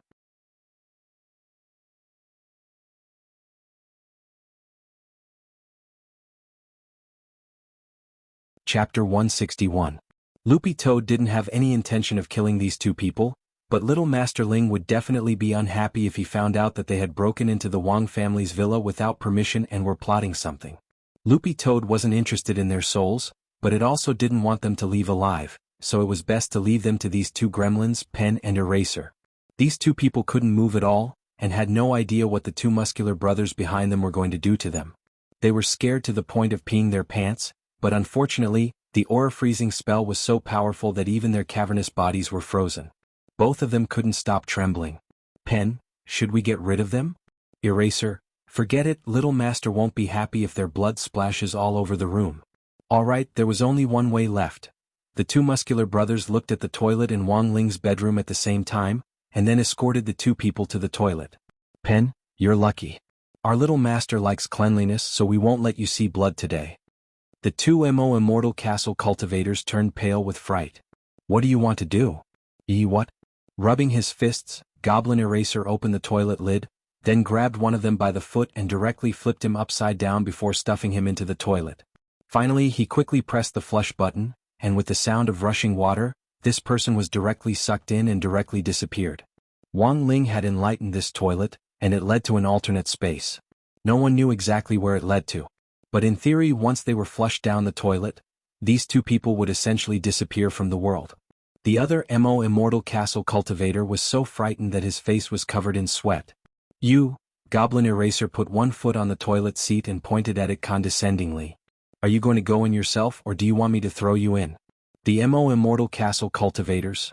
There were actually a lot of things to do on Thursday. When Wang Ling came to class in the morning, Little Peanut was handing out school notices with a bitter expression on his face. What's this? Dopey Gua stared at the grayish-yellow school paper. This was a notice before the military training in the middle of the month. Some of the items and things to take note of during the military training were marked on it. Everyone's gaze swept through the notice line by line. Soon all the boys in the class burst out screaming in pain. F***CK. Do we have to shave during military training? Super Chin didn't want to do it. It hadn't been easy for him to get a short fringe, it would be such a pity to cut it off. Also, why can girls get special treatment? Super Chin felt that this was serious gender discrimination. Amidst the resentment, Master of Dopey said indifferently, "Calm down for a while, and don't talk about gender discrimination. Let me ask you which is more important, the bangs or the teapot?" The boys thought about it for a while and didn't say anything. Seeing that everyone had quietened down, Dopey Gua nodded in satisfaction. That's right. Actually, a buzz cut is pretty good. It's summer in Shanghai City and the weather is hot. It'll be cooler after I shave my head. Back in the day I also had bangs. But after thinking about it carefully, I realized that it didn't matter whether I had bangs or not. After all, I relied on my talent to survive in the world. Hearing this, for some reason the boys in the class suddenly thought of a saying, "He used to be a king." Later he said, "Forget it." Wang Ling felt that Dopey Gua's skin was already hopelessly thick. A haircut wasn't a stranger to Wang Ling, and coincidentally, he had also had bangs before. Furthermore, he could use the spirit energy in his body to stimulate his scalp to rapidly grow hair. This technique focused on stable control of spirit energy and precise positioning after using inner vision. Most Golden Core cultivators could actually do it. It was just that after Wang Ling used this technique, his hair grew much faster than an ordinary person's. There had been a time when Wang Ling had been obsessed with creating all kinds of hairstyles, but he had later figured it out. Actually, hairstyle wasn't the main point, it was his good looks. So Wang Ling had simply kept a buzz cut until now. Looking at the notice, Wang Ling touched his hair. It seemed a little long. After school, Wang Ling went alone to a small, affordable hairdresser's. This shop was relatively small, but the environment and facilities weren't bad. Furthermore, it specialized in cutting hair for students. Of course, there were plenty of other medium-sized and even large hairdressers next to this affordable hairdressers, but Wang Ling felt that getting a haircut there was really too expensive. He couldn't afford it with his monthly allowance at all, it was just a buzz cut, wouldn't it be the same everywhere? With this thought in mind, Wang Ling walked into this Alice hairdresser's. As soon as he entered, Wang Ling heard the sound of a hairdryer. The boss was a middle-aged man with slicked back hair. He had a bit of a bald spot on his head, a little flab on his slightly chubby face, and wore a pair of wire glasses. When he saw Wang Ling come in, he immediately put on a big smile. "Handsome, are you looking for a personal hairdresser?" Wang Ling was silent, then shook his head. The boss's eyes lit up, and he immediately felt that his chance had come. "Handsome, we have a 30 yuan super hairdresser, a 60 yuan chief hairdresser, and a 150 yuan chief hairdresser. As long as you top up 500 yuan in our shop and get a card, you can enjoy a 10% discount from the chief hairdresser. It only costs 15 yuan. Wang Ling shook his head again. He looked around and his eyes finally fell on a young man. The young man was helping a hairdresser with a yellow airplane haircut, and the two of them were standing around an auntie to give her a perm. "Who is this?" Wang Ling's voice rang out in the boss's head. The boss was startled. But very quickly the boss regained his composure. His shop was rarely visited by cultivators, and was still more frequented by ordinary people. Even foundation establishment high school students would go to the large and medium-sized hairdressers next door. Thus, Wang Ling's appearance surprised the boss a little. It was said that cultivators were rich. They didn't care about money in the secular world at all, and were the kind that spent money like it was dirt. They even topped up their phone cards for several million yuan. Had he just picked up a fat sheep? The boss was overjoyed and quickly explained, "This little brother is a new apprentice in our shop, but no customers have dared to cut his hair. So now we can only let him cut a wig for practice. If Handsome is willing to get a card, I'll have this apprentice's Shifu, Master Kevin, cut your hair. This is the top hairdresser in our shop." "Does it cost money?" Wang Ling raised his eyebrows and asked telepathically. "Handsome only needs a card, and Master Kevin only costs 15 yuan for a haircut." Wang Ling shook his head, looked at the young man and said telepathically again, "I'm talking about him." The boss was blank for a moment, and somehow felt that the situation wasn't good. He's an apprentice, there's no charge. Wang Ling nodded, then pointed at the young man. That's him.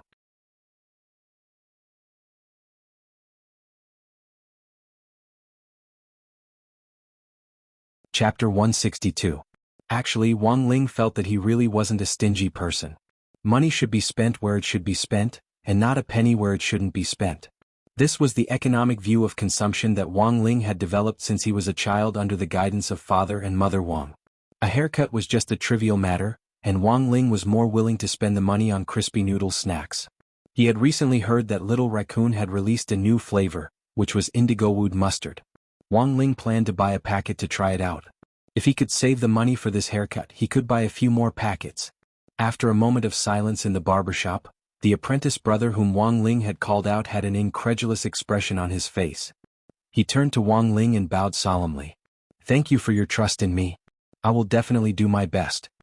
Wang Ling nodded indifferently, then found a place to sit down. Everyone around him also looked at Wang Ling strangely, because apprentice hairdressers were actually very frightening existences. They were no less frightening than a new intern nurse in a hospital. The only difference was that one would stick needles into your skin, while the other would dig into your scalp. Wang Ling was probably the only one who had the guts to do this.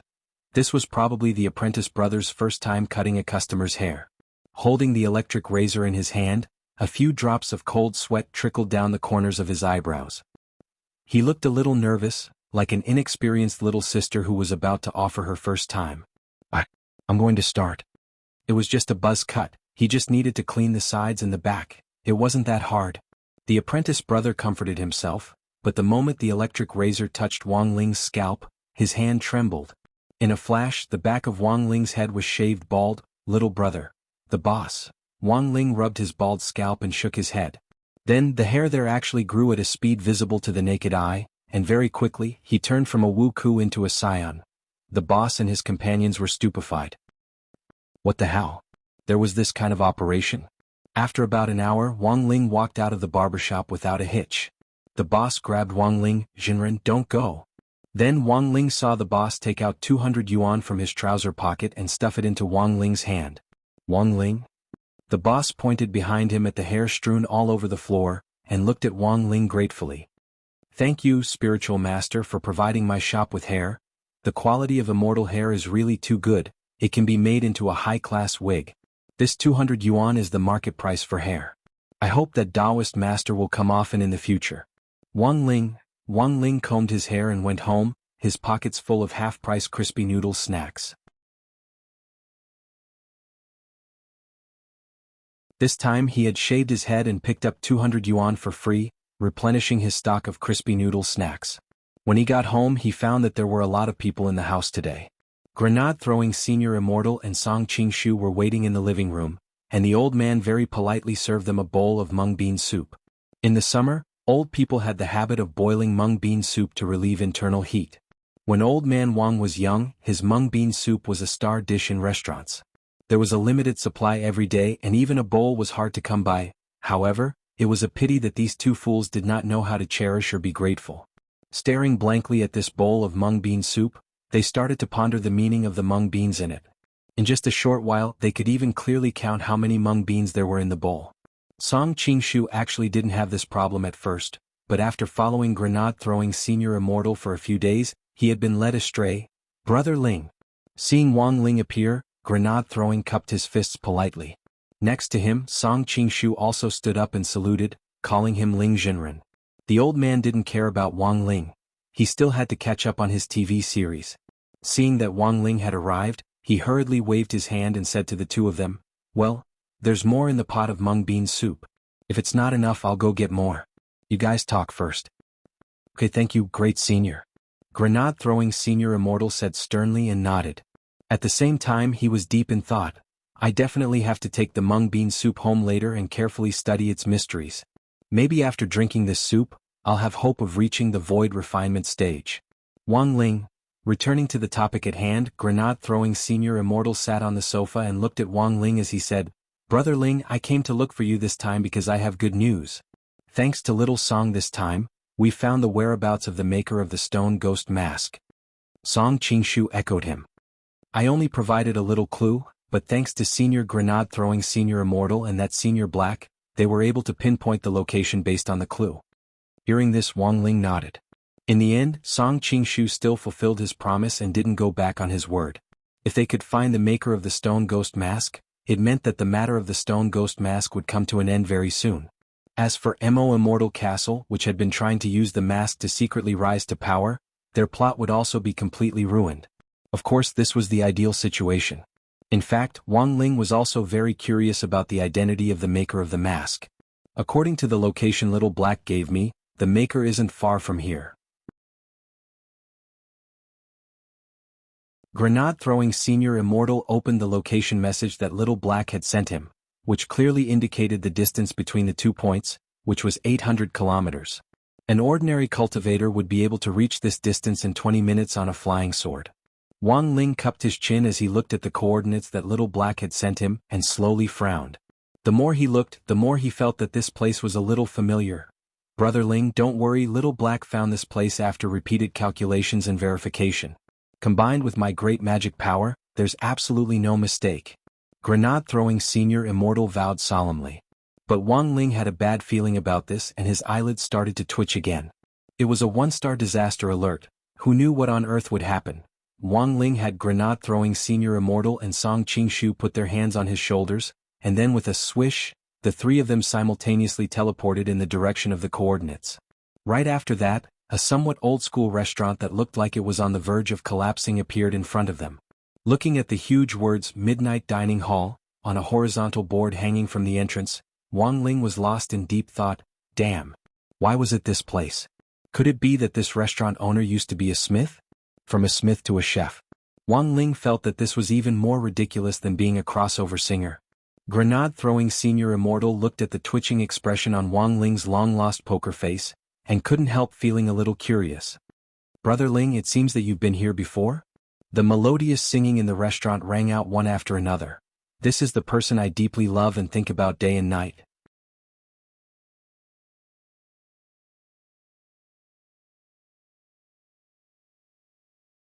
Chapter 163. When the three of them entered, Midnight Dining Hall's boss, Tan Siming, was scrubbing the dishes. The long knife scar on his face and the bitter expression on his face made him look especially ferocious in the dim light. Although it wasn't time for customers to visit yet, the boss was already preparing to receive them at midnight. As for the song Old Boys sung by Tang Yuning, it had been played on an obsolete old-fashioned radio next to the boss. In this day and age, radio stations were no longer very popular, but that couldn't stop people's feelings for radio programs. So although there weren't many radio programs, there were still people doing them. Among them, one had to mention Zhang Yi, the radio's top presenter. He wasn't just a radio presenter, he had a broadcasting background, but was also a very famous filmmaker. He had once written a book about his experiences called I Am a Big Star, and the entire book was filled with all kinds of lyrics, poems and stories. It always felt like he was showing off his knowledge. As a veteran online novelist, Father Wang also defined the nature of this book as hydrology. Boss Tan was still washing the dishes. When they came in, he almost reflexively pointed at the menu on the wall and said unhurriedly, "That's all there is on the menu. But if you want to eat something else, I can make it for you." After all, apart from Wang Ling, this was the first time Grenade-throwing and Song Qingshu had come here. Song Qingshu thought for a bit and felt that it wouldn't be polite to interrogate them as if they were criminals without ordering anything, so he asked for 3 large bowls of Laotan pickled cabbage beef noodles. He even took the initiative to settle the bill. 1 large bowl was 20 yuan and 3 large bowls were 60 yuan. Song Qingshu straightaway threw out a 100 yuan bill, and even waved his hand at Boss Tan to tell him to keep the change. Nouveau riche was capricious. In fact, Grenade-throwing Senior Immortal had been using Song Qingshu as a human ATM for the past 2 days. This guy had sold off all the assets he had accumulated over the years at Immortal Castle, and now had so much money that he didn't know how to spend it. "Thank you." When the boss collected the money, he finally looked up and saw Wang Ling among the 3 people, and his expression instantly changed. Aren't you that 33 yuan and 70 cents creative genius?" Wang Ling.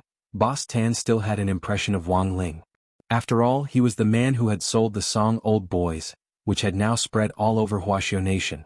Such a popular song, along with the lyrics and music, had been sold for 33 yuan and 70 cents.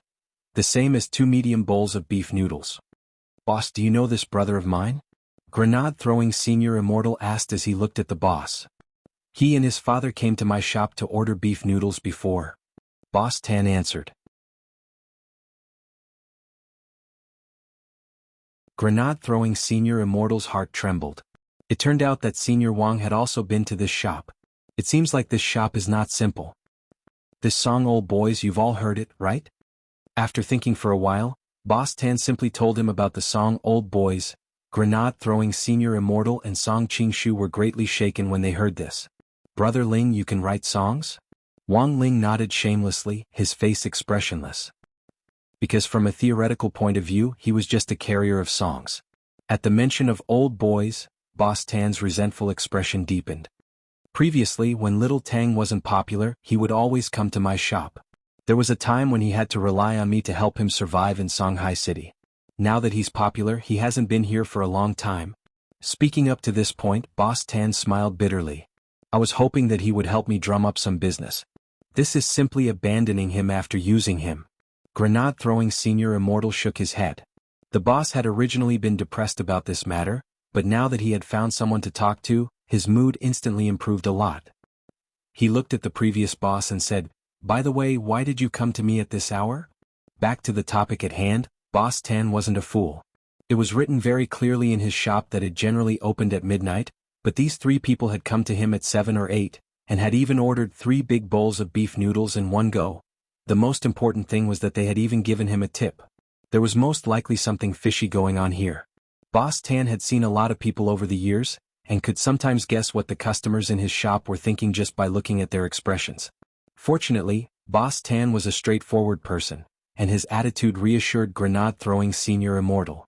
He didn't try to hide anything, and with a flash of spirit light, he took out an illustration of the stone ghost mask which he had prepared in advance. "Boss Tan, have you seen this before?" Boss Tan cupped his chin as he gazed at the illustration, his expression gradually turning serious. He then stared at Grenade-throwing Senior Immortal and asked a little excitedly, "Where did you find this mask?"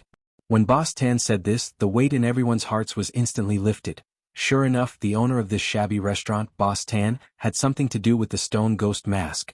Grenade-throwing Senior Immortal answered truthfully, "Brother Ling bought the mask we have on some treasure for 5 yuan, and it even included free shipping." Boss Tan, if you know more about this mask, please tell us the truth. Please tell us the truth. As far as we know, there should be 2 stone ghost masks. This is a twin magical weapon. And now, someone is trying to use these 2 masks to do evil. Saying this, Grenade-throwing Senior Immortal stepped forward and gripped Boss Tan's hand tightly. "Boss Tan, it's up to you to save the world." Boss Tan stared at the illustrated handbook for a while, then shook his head and replied, "Although I'm very surprised as to how on earth you found me, I don't know. But I'm sorry to tell you that I'm not the only one who made these 2 masks. When I was young, I made them with the little girl from the neighborhood." Grenade-throwing Senior Immortal. "Made of mud? But there's primordium black crystal in this mask. It's the hardest metal in the entire universe." Boss Tan thought carefully for a moment before saying, "Oh, we did indeed find some black crystals in the mud at the time, so we just put them in." Grenade-throwing Senior Immortal, Song Qingshu and Wang Ling. The scene fell into a dead silence. Grenade-throwing Senior Immortal took a deep breath. "So, Boss Tan, you're not a smith?" Boss Tan shrugged. "I never said I was. The girl was the one who made the masks, I just cooperated with her in making them. In the end, it was also the dry mud she baked." Grenade-throwing Senior Immortal. "Then, does Boss Tan still have the contact information for that mud-playing little girl?" Boss Tan, "It's been so many years we haven't been in contact for a long time. But I still remember this girl's name. Maybe you can investigate based on this lead." Grenade-throwing Senior Immortal. "What's her name?" Boss Tan, "Nuwa."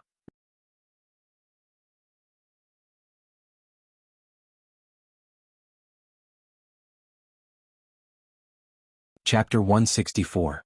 Based on the information Song Qingshu had provided, it had taken Little Black 2 days and 2 nights to obtain this lead. He had thought that there would be significant progress, but before this step could be taken, the lead had been cut off again. Even he felt vaguely annoyed. Now, where to find this mud-playing little girl called Nuwa had become a thorny problem. Of course, if he hadn't been restricted by the Dao Talisman seal, he could have used her aura to track down and lock onto a target, but that would have caused the global power grid to go down, which wasn't an outcome he wanted to see. It was very clear that the stone ghost mask was a very tricky problem. Boss Tan looked at the three distressed people and was deep in thought. After a moment, he took out an iron box from his drawer and gave it to grenade-throwing Senior Immortal. Boss Tan, what's this? There's a hawthorn tree seed inside, Boss Tan replied. This is a promise I made to that girl when I was little. I'll find a place to plant the seed, and as long as it blossoms and bears fruit one day, that girl will appear under it. Will this really work? It had been so many years, he probably couldn't even remember the names of his kindergarten classmates anymore. Those promises he had made when he was little really didn't sound very reliable. Grenade-throwing Senior Immortal recalled how he had boasted every day when he was little that he would marry all the girls in kindergarten, but now, he was still a single dog. There's no other way, I can only try everything I can. Grenade-throwing Senior Immortal opened the iron box, picked up the hawthorn tree seed inside and sighed. By the time they returned to Wuxian Garden with the hawthorn tree seed, it was already close to midnight. Grenade-throwing Senior Immortal and Song Qingshu had gone to confirm a few things. They had heard from Loopy Toad that Immortal Castle had sent 2 people to investigate during the day. Even with his eyes closed, Song Qingshu knew that they had to have been sent by the lady of the castle to confirm whether he was dead or not. Unfortunately, Loopy Toad had simply and roughly flushed them down the toilet, and grenade-throwing Senior Immortal Castle hadn't been able to ask them for more details. Otherwise, they would have definitely been able to get a lot of little-known secrets out of these 2 people. Be careful in the next 2 days. Those people definitely know that you're not dead. Grenade-throwing Senior Immortal told Song Qingshu as he planted the hawthorn seed in his backyard. Don't worry, Senior. Senior Wang hasn't taken back his long johns yet.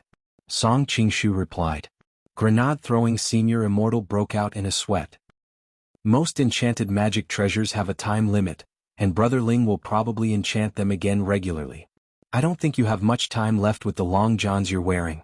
So, when it's time to run, you have to run, understand? Song Qingshu nodded like a chick pecking at rice. Yes, of course, Senior. I haven't returned Senior Wang's flip-flops. If I were to run now, I would be faster than a reporter. Song Qingshu, speaking of which, are these hawthorn seeds really useful? Who knows? Grenade-throwing Senior Immortal patted the spirit soil in his hand and sighed slightly. According to grenade-throwing Senior Immortal's calculations, it would take at least 5 days for the seeds to sprout, given the power of the spirit earth and the current cultivation speed. It would take at least half a month for it to grow into a hawthorn tree. The most important thing was whether that girl called Nuwa would show up as promised. Staring at the spirit earth, the 2 of them sank into deep thought, feeling a severe pain in the ass. It was June 3rd on Friday in the 6th week of the semester. That morning, some families were happy and some were sad. For the sake of the military training, the boys had all shaved their hair to a crew cut. Some of the more heroic ones, like Super Chin, had been straightaway shaved bald by the hairdresser. Holding his head, Super Chin wanted to cry but had no tears to shed. He had clearly told the hairdresser that he only needed to trim his hair. Even if it was a crew cut, he had to look handsome. Who would have thought that the hairdresser would, in the blink of an eye, trim and embroider him into a bald Wuku? Super Chin felt that he must have owed the hairdresser a huge sum of money in his previous life. He was really bloody unlucky. When Teacher Pan walked into the classroom, it was actually a little noisy as everyone was discussing hairstyles. But today Teacher Pan uncharacteristically didn't get angry. Instead, she silently put her handouts on the lectern and admired the boys' crew cuts with the girls around her. As a man, he should feel refreshed like this. How good was this? As a pioneer teacher at number 60 high, Teacher Pan had led many batches of elite students. The most impressive thing about Teacher Pan was her strict teaching style and class rules. She was a person who liked to follow the rules, and anyone who got to know her for a long time would have a deep impression of her obsessive-compulsive disorder. Now that all the boys had shaved their crew cut, Teacher Pan's mood was as relaxed as if she had been constipated for a long time and had finally been released. While Teacher Pan was rejoicing over the boys' new looks in Grade 1, Class 3 on the other side, the general administration of 100 schools in Shanghai City was in an uproar. Aj was sat at his desk with a little bitter resentment. Ever since number 60 high had been attacked by Shadow Stream killers, he hadn't been able to let it go. Thus, as soon as he took office, he had increased the vigilance of all the high schools within the jurisdiction of the general administration of 100 schools in Shanghai City. This was to prevent heretics from rising again. Ajwa didn't want to make the slightest slip-up while he was still in office. The official culture of cultivators was far more complicated than ordinary people could imagine. Number 60 High was his alma mater. If he couldn't even protect it, it would inevitably become a topic of gossip and ridicule. It was almost time for Number 60 High's military training, so Ajwa had secretly increased the security at Number 60 High in the last few days. Unfortunately, Ajwa received bad news at this juncture. The younger sister of the Master of Shadow Stream, who had been captured at Number 59 High School previously, had broken out of prison. Songhai City's Class 1 prison was an important place for serious criminals deployed by the Cultivation Police Department. A lot of famous criminals had been imprisoned here. The criminal from Fury Cultivation University who had poisoned his roommate had been locked up here for a very long time, and was finally executed in accordance with the law. This incident had alarmed national leaders, and it just so happened that members of the Central Cultivation Inspection Team were in Songhai City. Secretary Dakong had rushed to the scene almost immediately.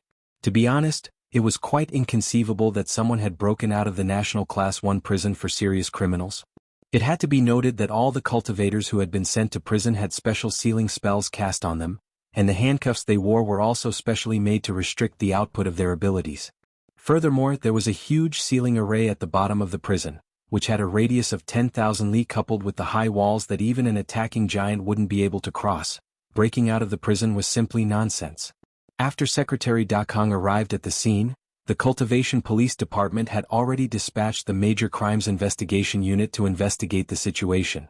The only good news that could be confirmed at the moment was that the criminal hadn't left Songhai City's high-security prison.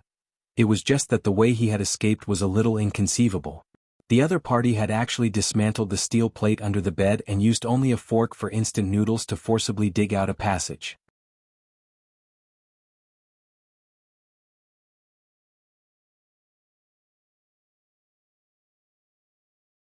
Chapter 165.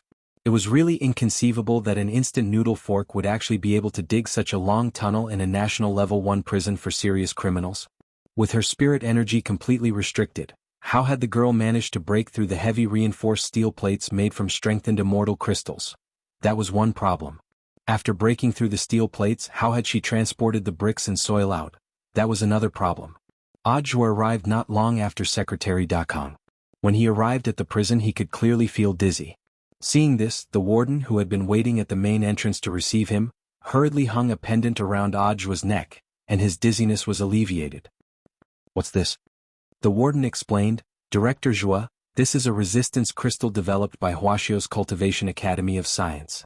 When you wear it, it can restrict the power of the magic array beneath the prison.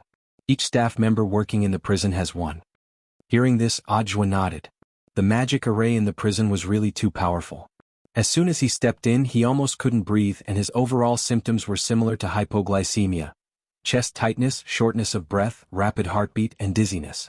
But the serious criminals locked up here not only had to face the suppression of the magic array, but also the restraining power of the special handcuffs on their wrists. Judging from all the conditions, breaking out of this prison was a complete joke. This incident was a little unexpected, but fortunately we discovered it in time. There are signal transmitters embedded in the prisoner's handcuffs, and according to the signal source, the prisoner is still hiding in the prison. The warden wanted to cry a little. If the prison break was successful this time, he would probably have to directly go GG and go home to retire and farm. Ajwa was directly brought to the crime scene by the warden. Songhai Cultivation Police's Major Crime Investigation Team had already arrived, and they all surrounded the entrance to the prison from which the girl had broken out. At first glance, Ajwa saw Secretary Dakong's figure in a windbreaker in the vast crowd. "Little Zhuazi, you're finally here." When the old secretary saw Ajwa, his frown instantly brightened. "It was all thanks to your efforts that we were able to capture this person last time. Ajwa, I already have a basic understanding of the situation. If you have any questions, you can ask me directly. If you have any other thoughts, you can also tell me.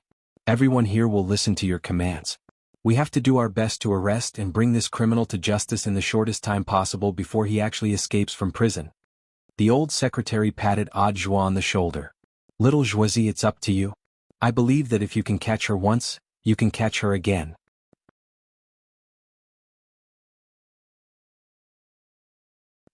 Ajwa already didn't know what to say.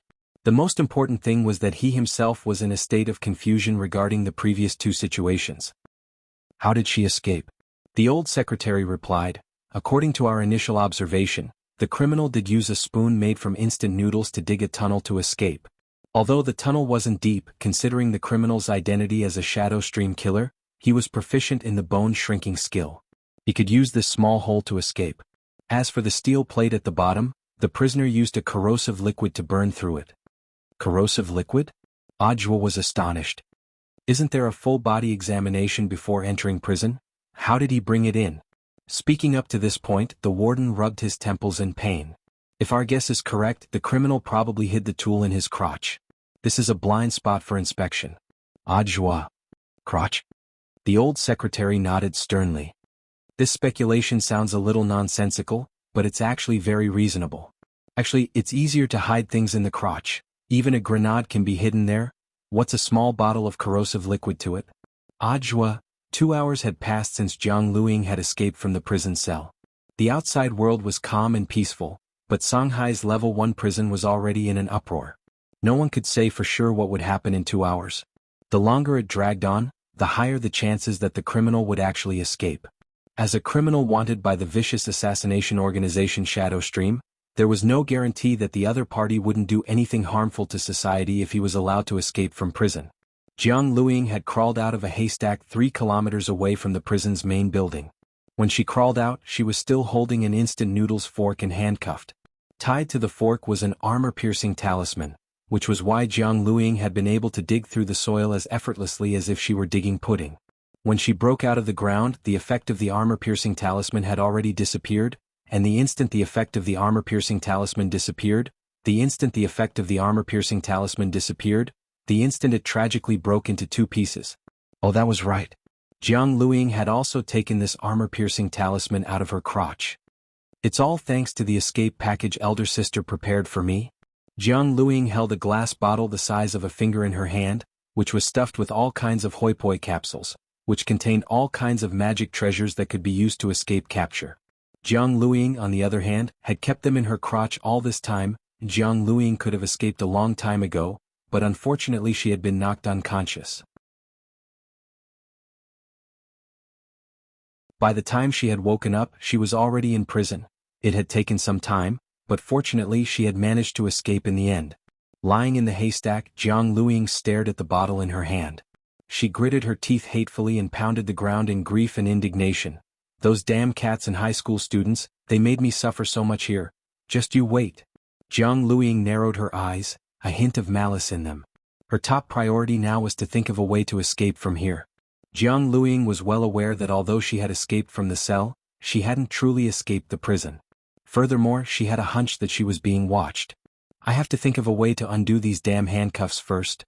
After calming down, the girl stared at the handcuffs in deep thought. These handcuffs were made of stainless steel. The material was very special and had the ability to suppress spirit energy. Coupled with the restrictive array at the foot of the prison, the spirit energy she could now use was so minuscule that it wasn't even worth mentioning. However, Jianghu still thought of another way. She took out a hoi poi capsule from the glass bottle, which contained the last armor-piercing talisman. Taking it out of the capsule, the girl stuck it to her 36D chest, as if she had cut off all means of retreat. Then she took a deep breath. She placed her hands flat on a rock and tried to put as much distance between them as possible. After that, she lifted her upper body and flung it violently. Boom.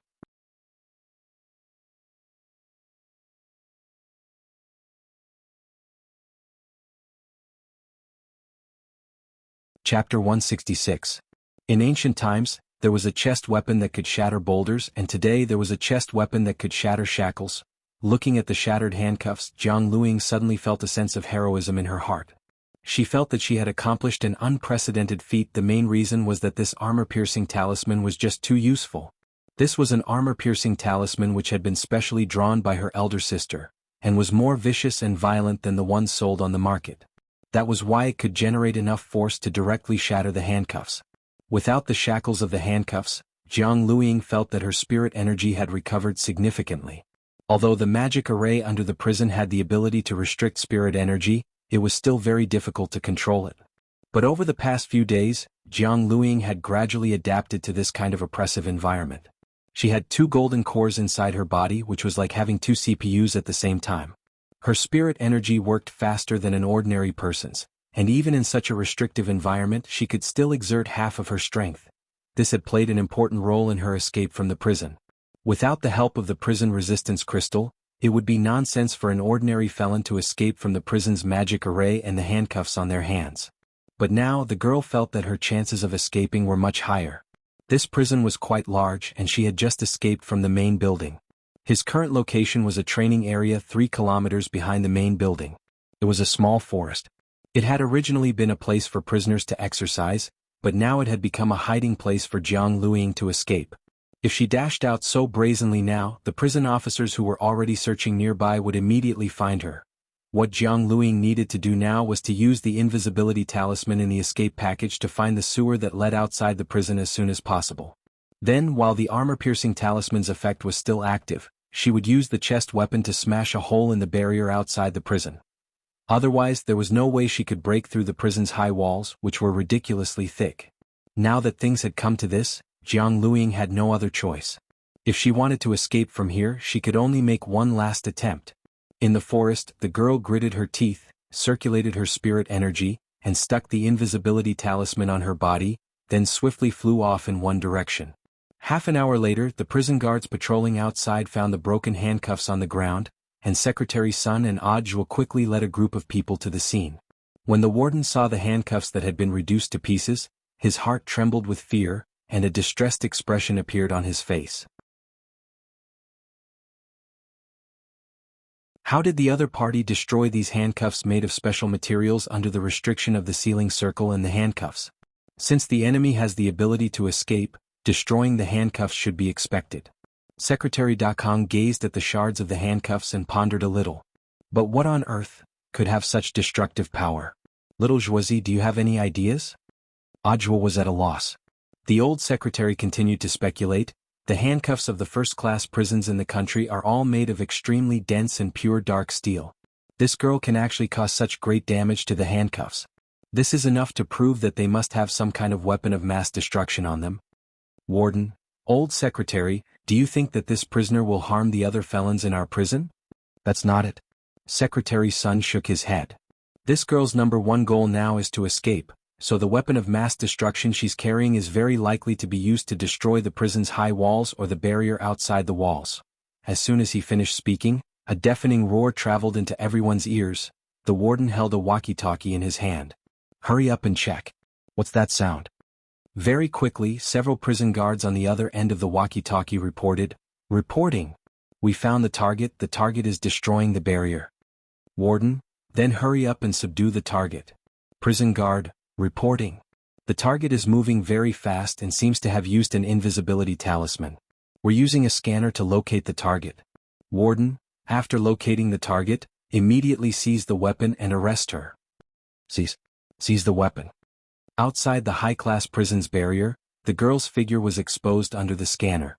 A group of prison guards stared at the girl who was holding her chest and smashing the barrier with all her might, and couldn't help falling into deep thought. It was June 4th on Saturday in the 6th week of the semester. When Wang Ling got up in the morning and turned on the TV, he noticed that the same news was being repeated on all the channels. At around 1800 hours last night, a felon from Songhai's high-class prison destroyed the barrier and successfully escaped. Wang Ling was surprised to discover that this girl was actually the person who had been captured at number 59 high school back then. According to the relevant investigation by the Cultivation police, it had been confirmed that this girl was in fact the younger sister of the Master of Shadow Stream. It was precisely because of this identity that the girl hadn't gone through the judicial process at that time, and had been directly sent to Songhai First Prison to be locked up. Wang Ling calculated carefully that it had already been 3 weeks, or almost a month, since the incident had happened. There are so many prison guards in the prison, but they can't even keep an eye on a girl. The old man sat in front of the TV and drank some vegetable porridge before directly turning it off. "Dad, why did you turn off the TV?" Father Wang was watching happily, because he realized that this girl's breasts were quite big. Of course, this wasn't the main point.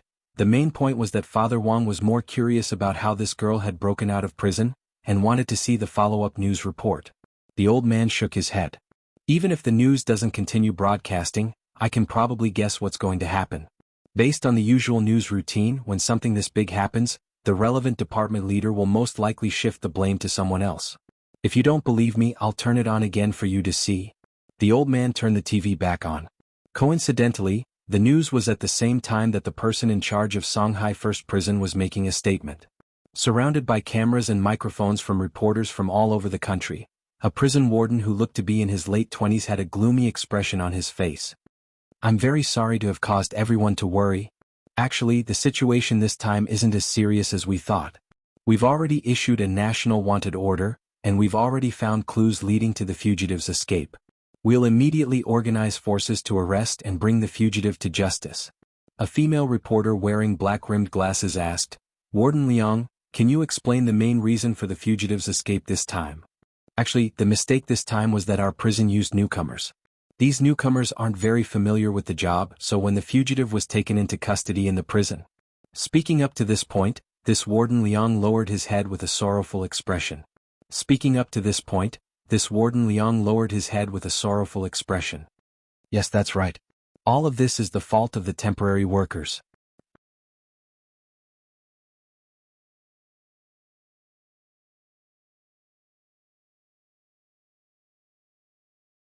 Chapter 167. Just like that, the glorious temporary worker was once again implicated. Wang Ling knew that this was a common statement used by the relevant departments in Huaxiao Nation, just like the strong condemnation and protest of Huaxiao's Ministry of Foreign Affairs. This set of rhetoric had been carefully designed, and it was suitable for all kinds of interview questions. Although the news of the girls' prison break was spreading like wildfire, there were very few news reports about it online. Wang Ling clicked on several news apps, and there were only a few comments on the relevant news reports. It was very obvious that this matter had been suppressed, just like Mother Wang's groping incident last time. Warden Liang had played it down on TV, but Wang Ling had a bad feeling looking at the news reports. His eyelids were twitching again, and this time the disaster warning was actually 3 stars. Thus, although it was Saturday, Wang Ling was home and didn't go anywhere, he felt uneasy. The frequent twitching of his eyelids gave him a hint of anxiety. What would the jailbreak girl do after she got out of prison? Wang Ling lay on his back on his bed and crossed his arms as a pillow as he thought distractedly. It was clearly impossible for her to seek revenge on number 59 high school and number 60 high school now that she had escaped from prison. Most of the students in the school were on vacation. Even if they came looking for trouble, there were still so many teachers on duty who wouldn't give this shadow stream killer an opportunity to take advantage of. Looking for Wang Ming sounded even more unreliable. Huaxiao's top leaders all knew about the grudge between the strongest brain and this shadow stream girl. Once the news of her prison break got out, they would definitely send more people to protect Wang Ming. Then the only person left to swiftly retaliate against in a short period of time was black charcoal. When a person had nowhere to vent their anger, they would naturally look for a soft persimmon to pinch. Wang Ling felt that Jing Tan was now in a very dangerous situation. Wang Ling turned into a white Persian cat and once again appeared under that old willow tree in number 59 high school. Considering the urgency of the situation, Wang Ling had directly teleported over. Wang Ling carefully sensed his surroundings and realized that it was all quiet and there was no sound at all. He lay down at the mouth of the tree hole and sensed for a moment, but there wasn't the slightest trace of an aura inside. Whether it was the original Chief of Staff, Battalion 1 Commander the Monk, or Jing Tan's Cavalry Battalion, Infantry Battalion and Air Force, none of them were here. Wang Ling opened his eyes and used the Heavenly Eye flashback spell. The scene in front of him started to flow backward, but he didn't capture any information. This proved that charcoal had left at least half an hour ago. What's more, they had turned out in full force. They brought along all the fellows in the cave and were fully armed. Even the Yadali cannon in the cave had disappeared. Where did they go? He was very worried about Jing Tan's safety. Through his aura search, he could confirm that Jing Tan and the others were already far away from Peiyuan district. It had been at least 12 hours since they left the tree hole, which was earlier than he had expected. Now there was only one way to find Jing Tan. In a mysterious laboratory on the border of Huaxiao Nation, a man in black tights was engrossed in research. In his hands were the blueprints for the Armstrong Cyclone Jet Armstrong cannon. Since the laboratory had been destroyed the last time, Little Black had been trying to restore this cannon which he had painstakingly developed. He was waiting for a clue from grenade-throwing Senior Immortal, then he would carry the cannon to that bastard's house and directly blow it up. Little Black was in the middle of recalculating the cannon's firing speed when a hand suddenly pressed down on his shoulder, scaring him so much that he trembled all over. "Who is it?" This time Little Black saw a youngster in a white short-sleeved shirt standing behind him. "You are." Wang Ling directly revealed his identity telepathically. Little Black was astonished. "You're Ling Jinren?" This time Wang Ling didn't have to deliberately disguise his face like last time, because the last time he had been here, he hadn't known about the relationship between Little Black and grenade throwing. Now that he knew that the other party was on his side, there was no need to disguise himself. To verify that he was the real Ling Jinren, Wang Ling even posted a photo of grenade throwing senior Immortal. Wang Ling had secretly taken it when he had been with grenade throwing. He had taken it to deal with this kind of situation in case he needed it. Looking at grenade throwing senior Immortal's smiling face in the photo, which was as bright as a chrysanthemum, Little Black's doubts about the youngster's identity were completely dispelled. It was only when he was with Ling Jinren that this cultivation forum leader would smile like a fool. "So it really is Ling Jinren? My apologies, my apologies." Little Black cupped his fists excitedly. So this was the big shot who was going to help him find that bastard who had destroyed the lab. He actually looked so young. "What business do you have with me, Ling Jinren?" Wang Ling didn't beat around the bush, and directly gave Little Black a sketch of Zheng Tan that he had prepared beforehand as well as the specific location of the willow tree. "Can you find it?" When Little Black saw the sketch of Zheng Tan, it instantly dawned on him. It turned out that Ling Jinren's cat had gone missing. But why had it appeared in this strange location? Could it be that big shots in the cultivation world nowadays like to raise their pets freely? Out of politeness, Little Black didn't ask too many questions. Based on the coordinates Wang Ling had marked, Little Black easily located the willow tree's vicinity and successfully hacked into all the surveillance equipment nearby. This time Wang Ling finally caught a clue. Zheng Tan and the others had set off at around 8 o'clock last night, and each cat had been covered with an invisibility talisman. As Wang Ling had guessed, they had left the tree hole with all their fellows.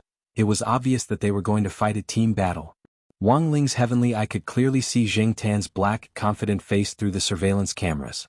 This guy was actually smiling. But what kind of team battle was it that was worth Zheng Tan mobilizing all its forces? While Wang Ling was worried, he was also a little curious. Little Black was indeed Little Black. As a computer network existence that could turn something rotten into a divine weapon, it was able to deduce Zheng Tan's final destination, Shanghai Dahuang International Airport, based on just a bit of Zheng Tan's whereabouts when it had set off. Airport. This time, whether it was Little Black or Wang Ling, both of them were utterly shocked. Little Black hacked into the airport ticketing system and investigated all the transaction records for that day. In the end, it discovered a set of rather strange data. After analyzing it, Little Black had an incredulous expression on its face. "Ling Jinren, your cat is really too powerful. It actually chartered its own plane." Wang Ling was startled by Zheng Tan's actions.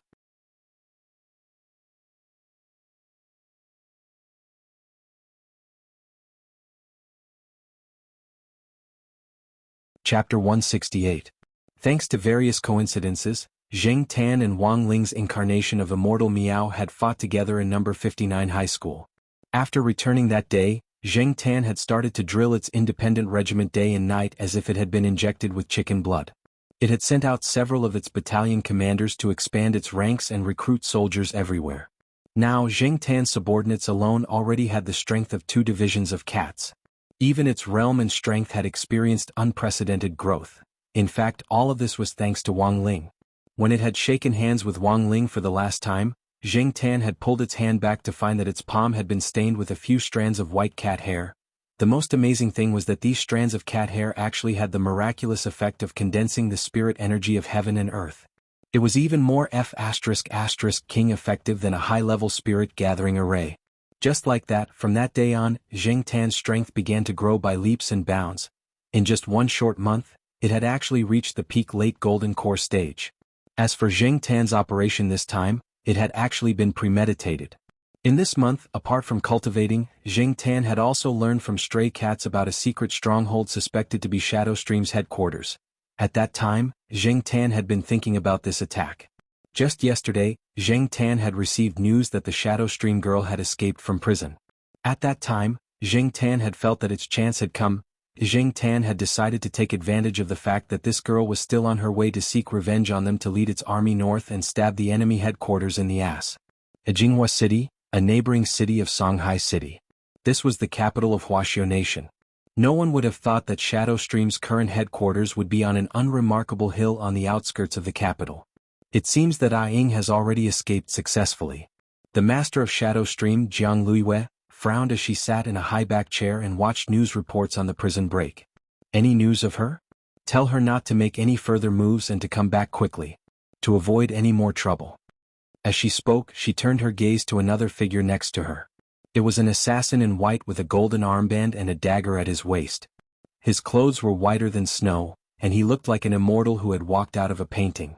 This person was called Immortal, and was one of Shadow Stream's gold-forged assassins. He was also their brains and was stronger than Jiang Luiying.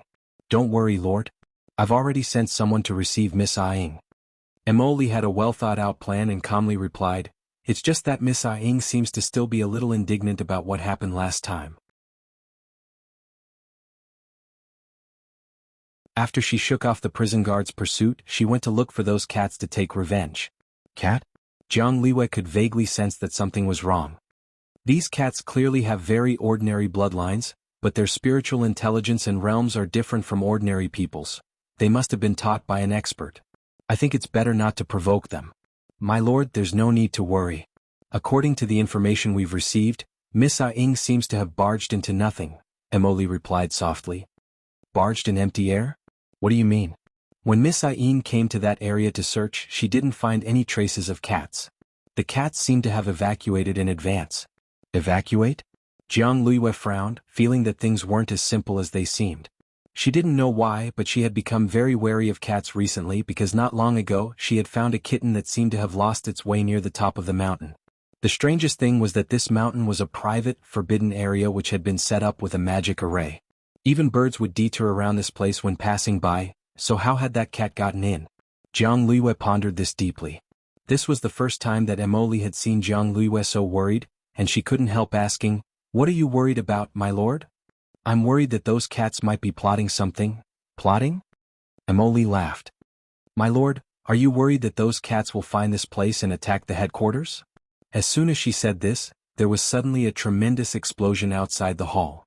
Where did that explosion come from? Emily tilted her head. A shadow stream killer swiftly turned into a black shadow and appeared in front of Jiang Luiyue and Emily. "My lord, Lord Emily, the foot of the mountain is under fire." "Who's attacking the mountain?" Emily was shocked. "It's a large group of cats. A large group of cats is climbing the mountain. They're armed with heavy weapons and there are tens of thousands of them. It seems they're going to attack the headquarters." Emily. For some reason Emily's face hurt. Sure enough, there's something wrong with those cats. Jiang Luiyue grit her teeth. It was clear that these tens of thousands of cats had come prepared to attack the mountain with heavy weapons. Furthermore, the number of killers in the headquarters was very limited, so once they came under fire, her image as the master of Shadow Stream would completely collapse in the killer world. Emily, immediately gather everyone to protect the headquarters, and during this period don't come into contact with those cats. No matter what, we have to defend the headquarters. Yes, my lord, I'll arrange it right away. Emily immediately nodded. This time he finally realized how serious the situation was. Outside the hall, Emily stood at the highest point and shook it lightly 3 times.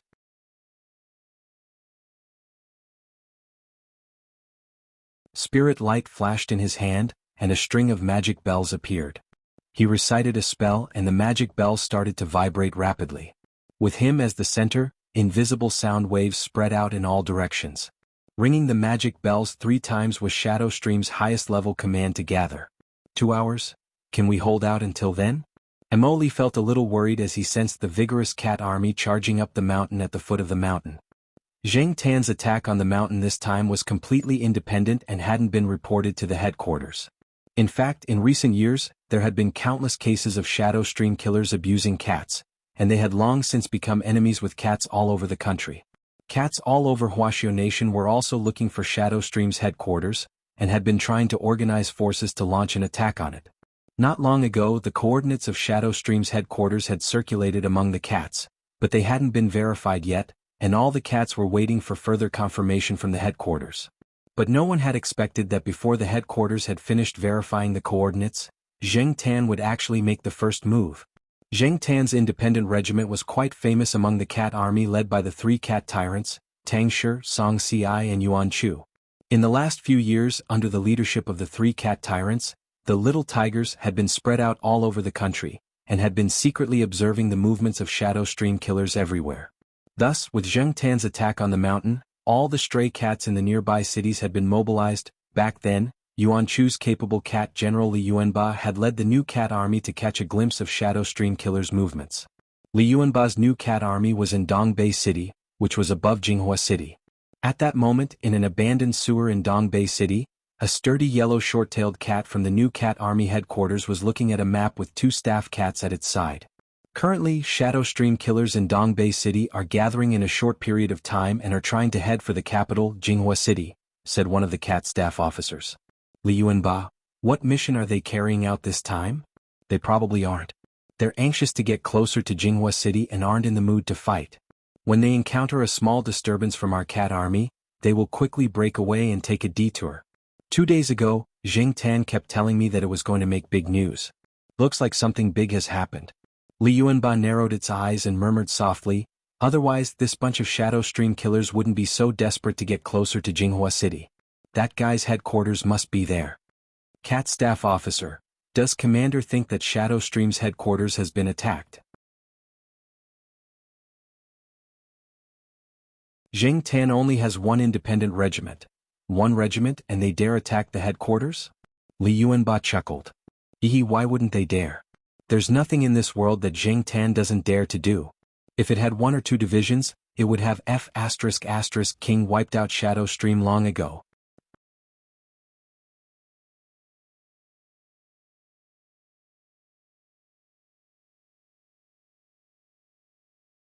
Chapter 169. Sitting cross-legged on the ground, Li Yuanba slapped its thigh with its thick cat paws. Pass on my order, the entire regiment is to assemble immediately. Use harassment tactics with 0 casualties and do everything in your power to delay this group of Shadow Stream killers. We must delay them all before Zheng Tan officially attacks Shadow Stream's command center. Staff Officer Cat, Regiment Commander, should we ask our superiors? The corner of Li Yuanba's mouth twitched. Ask for instructions? There's no time for that. Opportunities change in the blink of an eye and are fleeting. The old chief is so busy, let's not disturb him. Rather than miss a good opportunity, it's better to attack decisively. Even if this group of people is going to offer birthday congratulations, we can't let them succeed. The cat staff officer was immediately speechless. Because it seemed to already see the end. In fact, all the cats in the regiment could guess that, given the relationship between Li Yuanba and Zheng Tan, as long as Zheng Tan took action. Even if it hadn't informed Li Yuanba beforehand, as long as Li Yuanba heard the news, it would definitely give its full support. This tacit understanding, which didn't require any words, was something that Zheng Tan and Li Yuanba had cultivated under the three cat tyrants back then. Common cats couldn't understand this ironclad tacit understanding and friendship at all. The cat staff officer next to Li Yuanba sighed in its heart.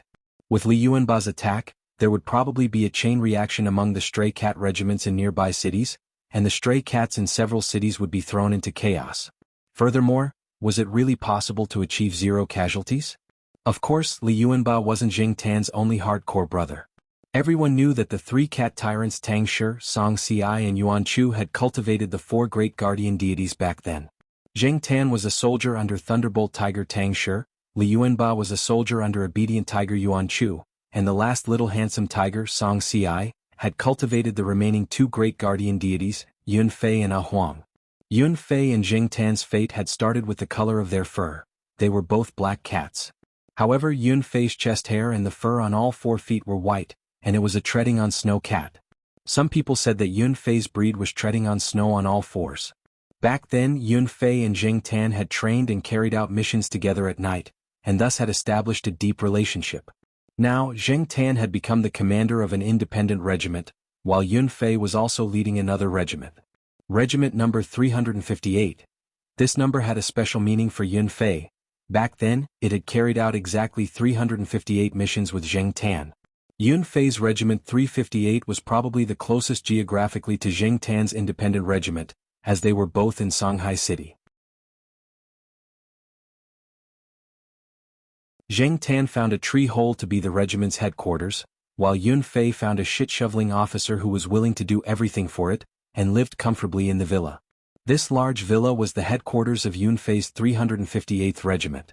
The neatly arranged cat house in the backyard of the villa belonged to Yun Fei's subordinates.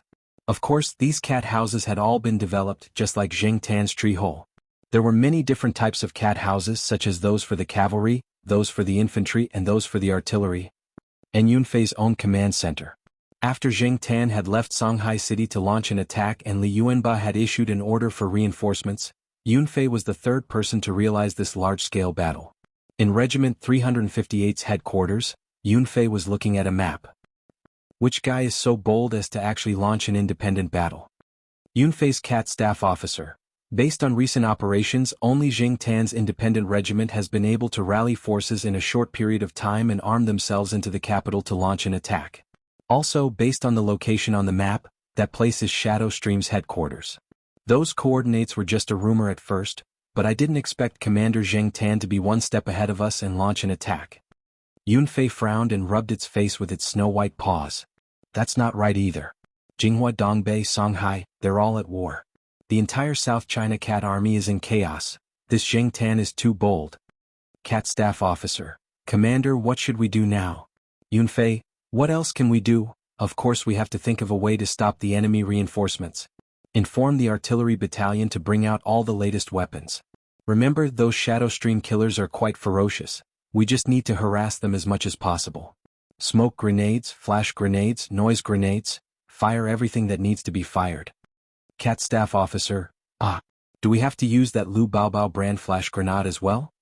Yun Fei, use it first. Afterwards I'll have Zheng Tan reimburse me. Even if Zheng Tan isn't the one organizing the attack this time, my 358 regiment will still help out. Cat Staff Officer, of the 4 great guardian deities, the last to receive the news was Huang. Huang was a yellow tiger, and it had been rather miserable when it had been born, having been castrated by its owner. Not long ago it had even suffered from depression, and it was Zheng Tan who had helped Huang out of this psychological shadow, so it had a very deep friendship with Zheng Tan. Huang's new regiment was in southern Yen between Jinghua and Songhai. When it received the battle report, Huang was drinking a little wine in the sewers. The chief of staff next to Huang reported the situation with a solemn expression on his face.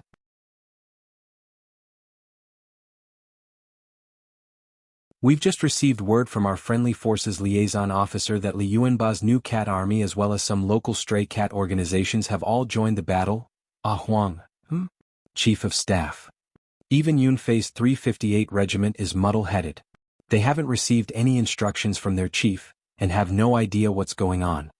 Huang, it must be that guy Zheng Tan. That guy is King stirring up trouble again. Chief of Staff, does Commander think Commander Zheng Tan is making a move? The coordinates of that place seem to have only recently been confirmed to be Shadow Stream's headquarters. The chief hasn't given any instructions yet, but that guy is actually making a move ahead of time? Who knows what that guy is thinking? Its independent regiment has a grudge with Shadow Stream to begin with. Maybe it's trying to gain the initiative by striking first. Huang wagged its tail and chuckled. I've been mobilized by this guy's attack. It's even more awesome than the chief. In an apartment in downtown Jinghua, the bureau chief cat Thunderbolt Tiger Tang Shi was on the phone, so angry that its fur was standing on end. What the hell is going on? If you don't even know what's going on, then what are you doing? Is your head made of a chamber pot? Obedient Tiger Yinsu pressed its hands on the table with a pained expression. What's going on? Why did they all start fighting without even reporting to each other? Who's commanding the battle? K, they should have at least played a game before fighting. Who can tell me what the hell is going on? Omnipotent Immortal Meow. If only you were here. Song Ci heaved a helpless sigh. As soon as it said this, there was a flash of spirit light and a cloud of smoke in the apartment, and a snow-white Persian cat appeared in front of the 3 cat tyrants. Wang Ling, who had transformed into a white Persian cat, floated in the air. The moment it saw the 3 cat tyrants, it heaved a slight sigh of relief.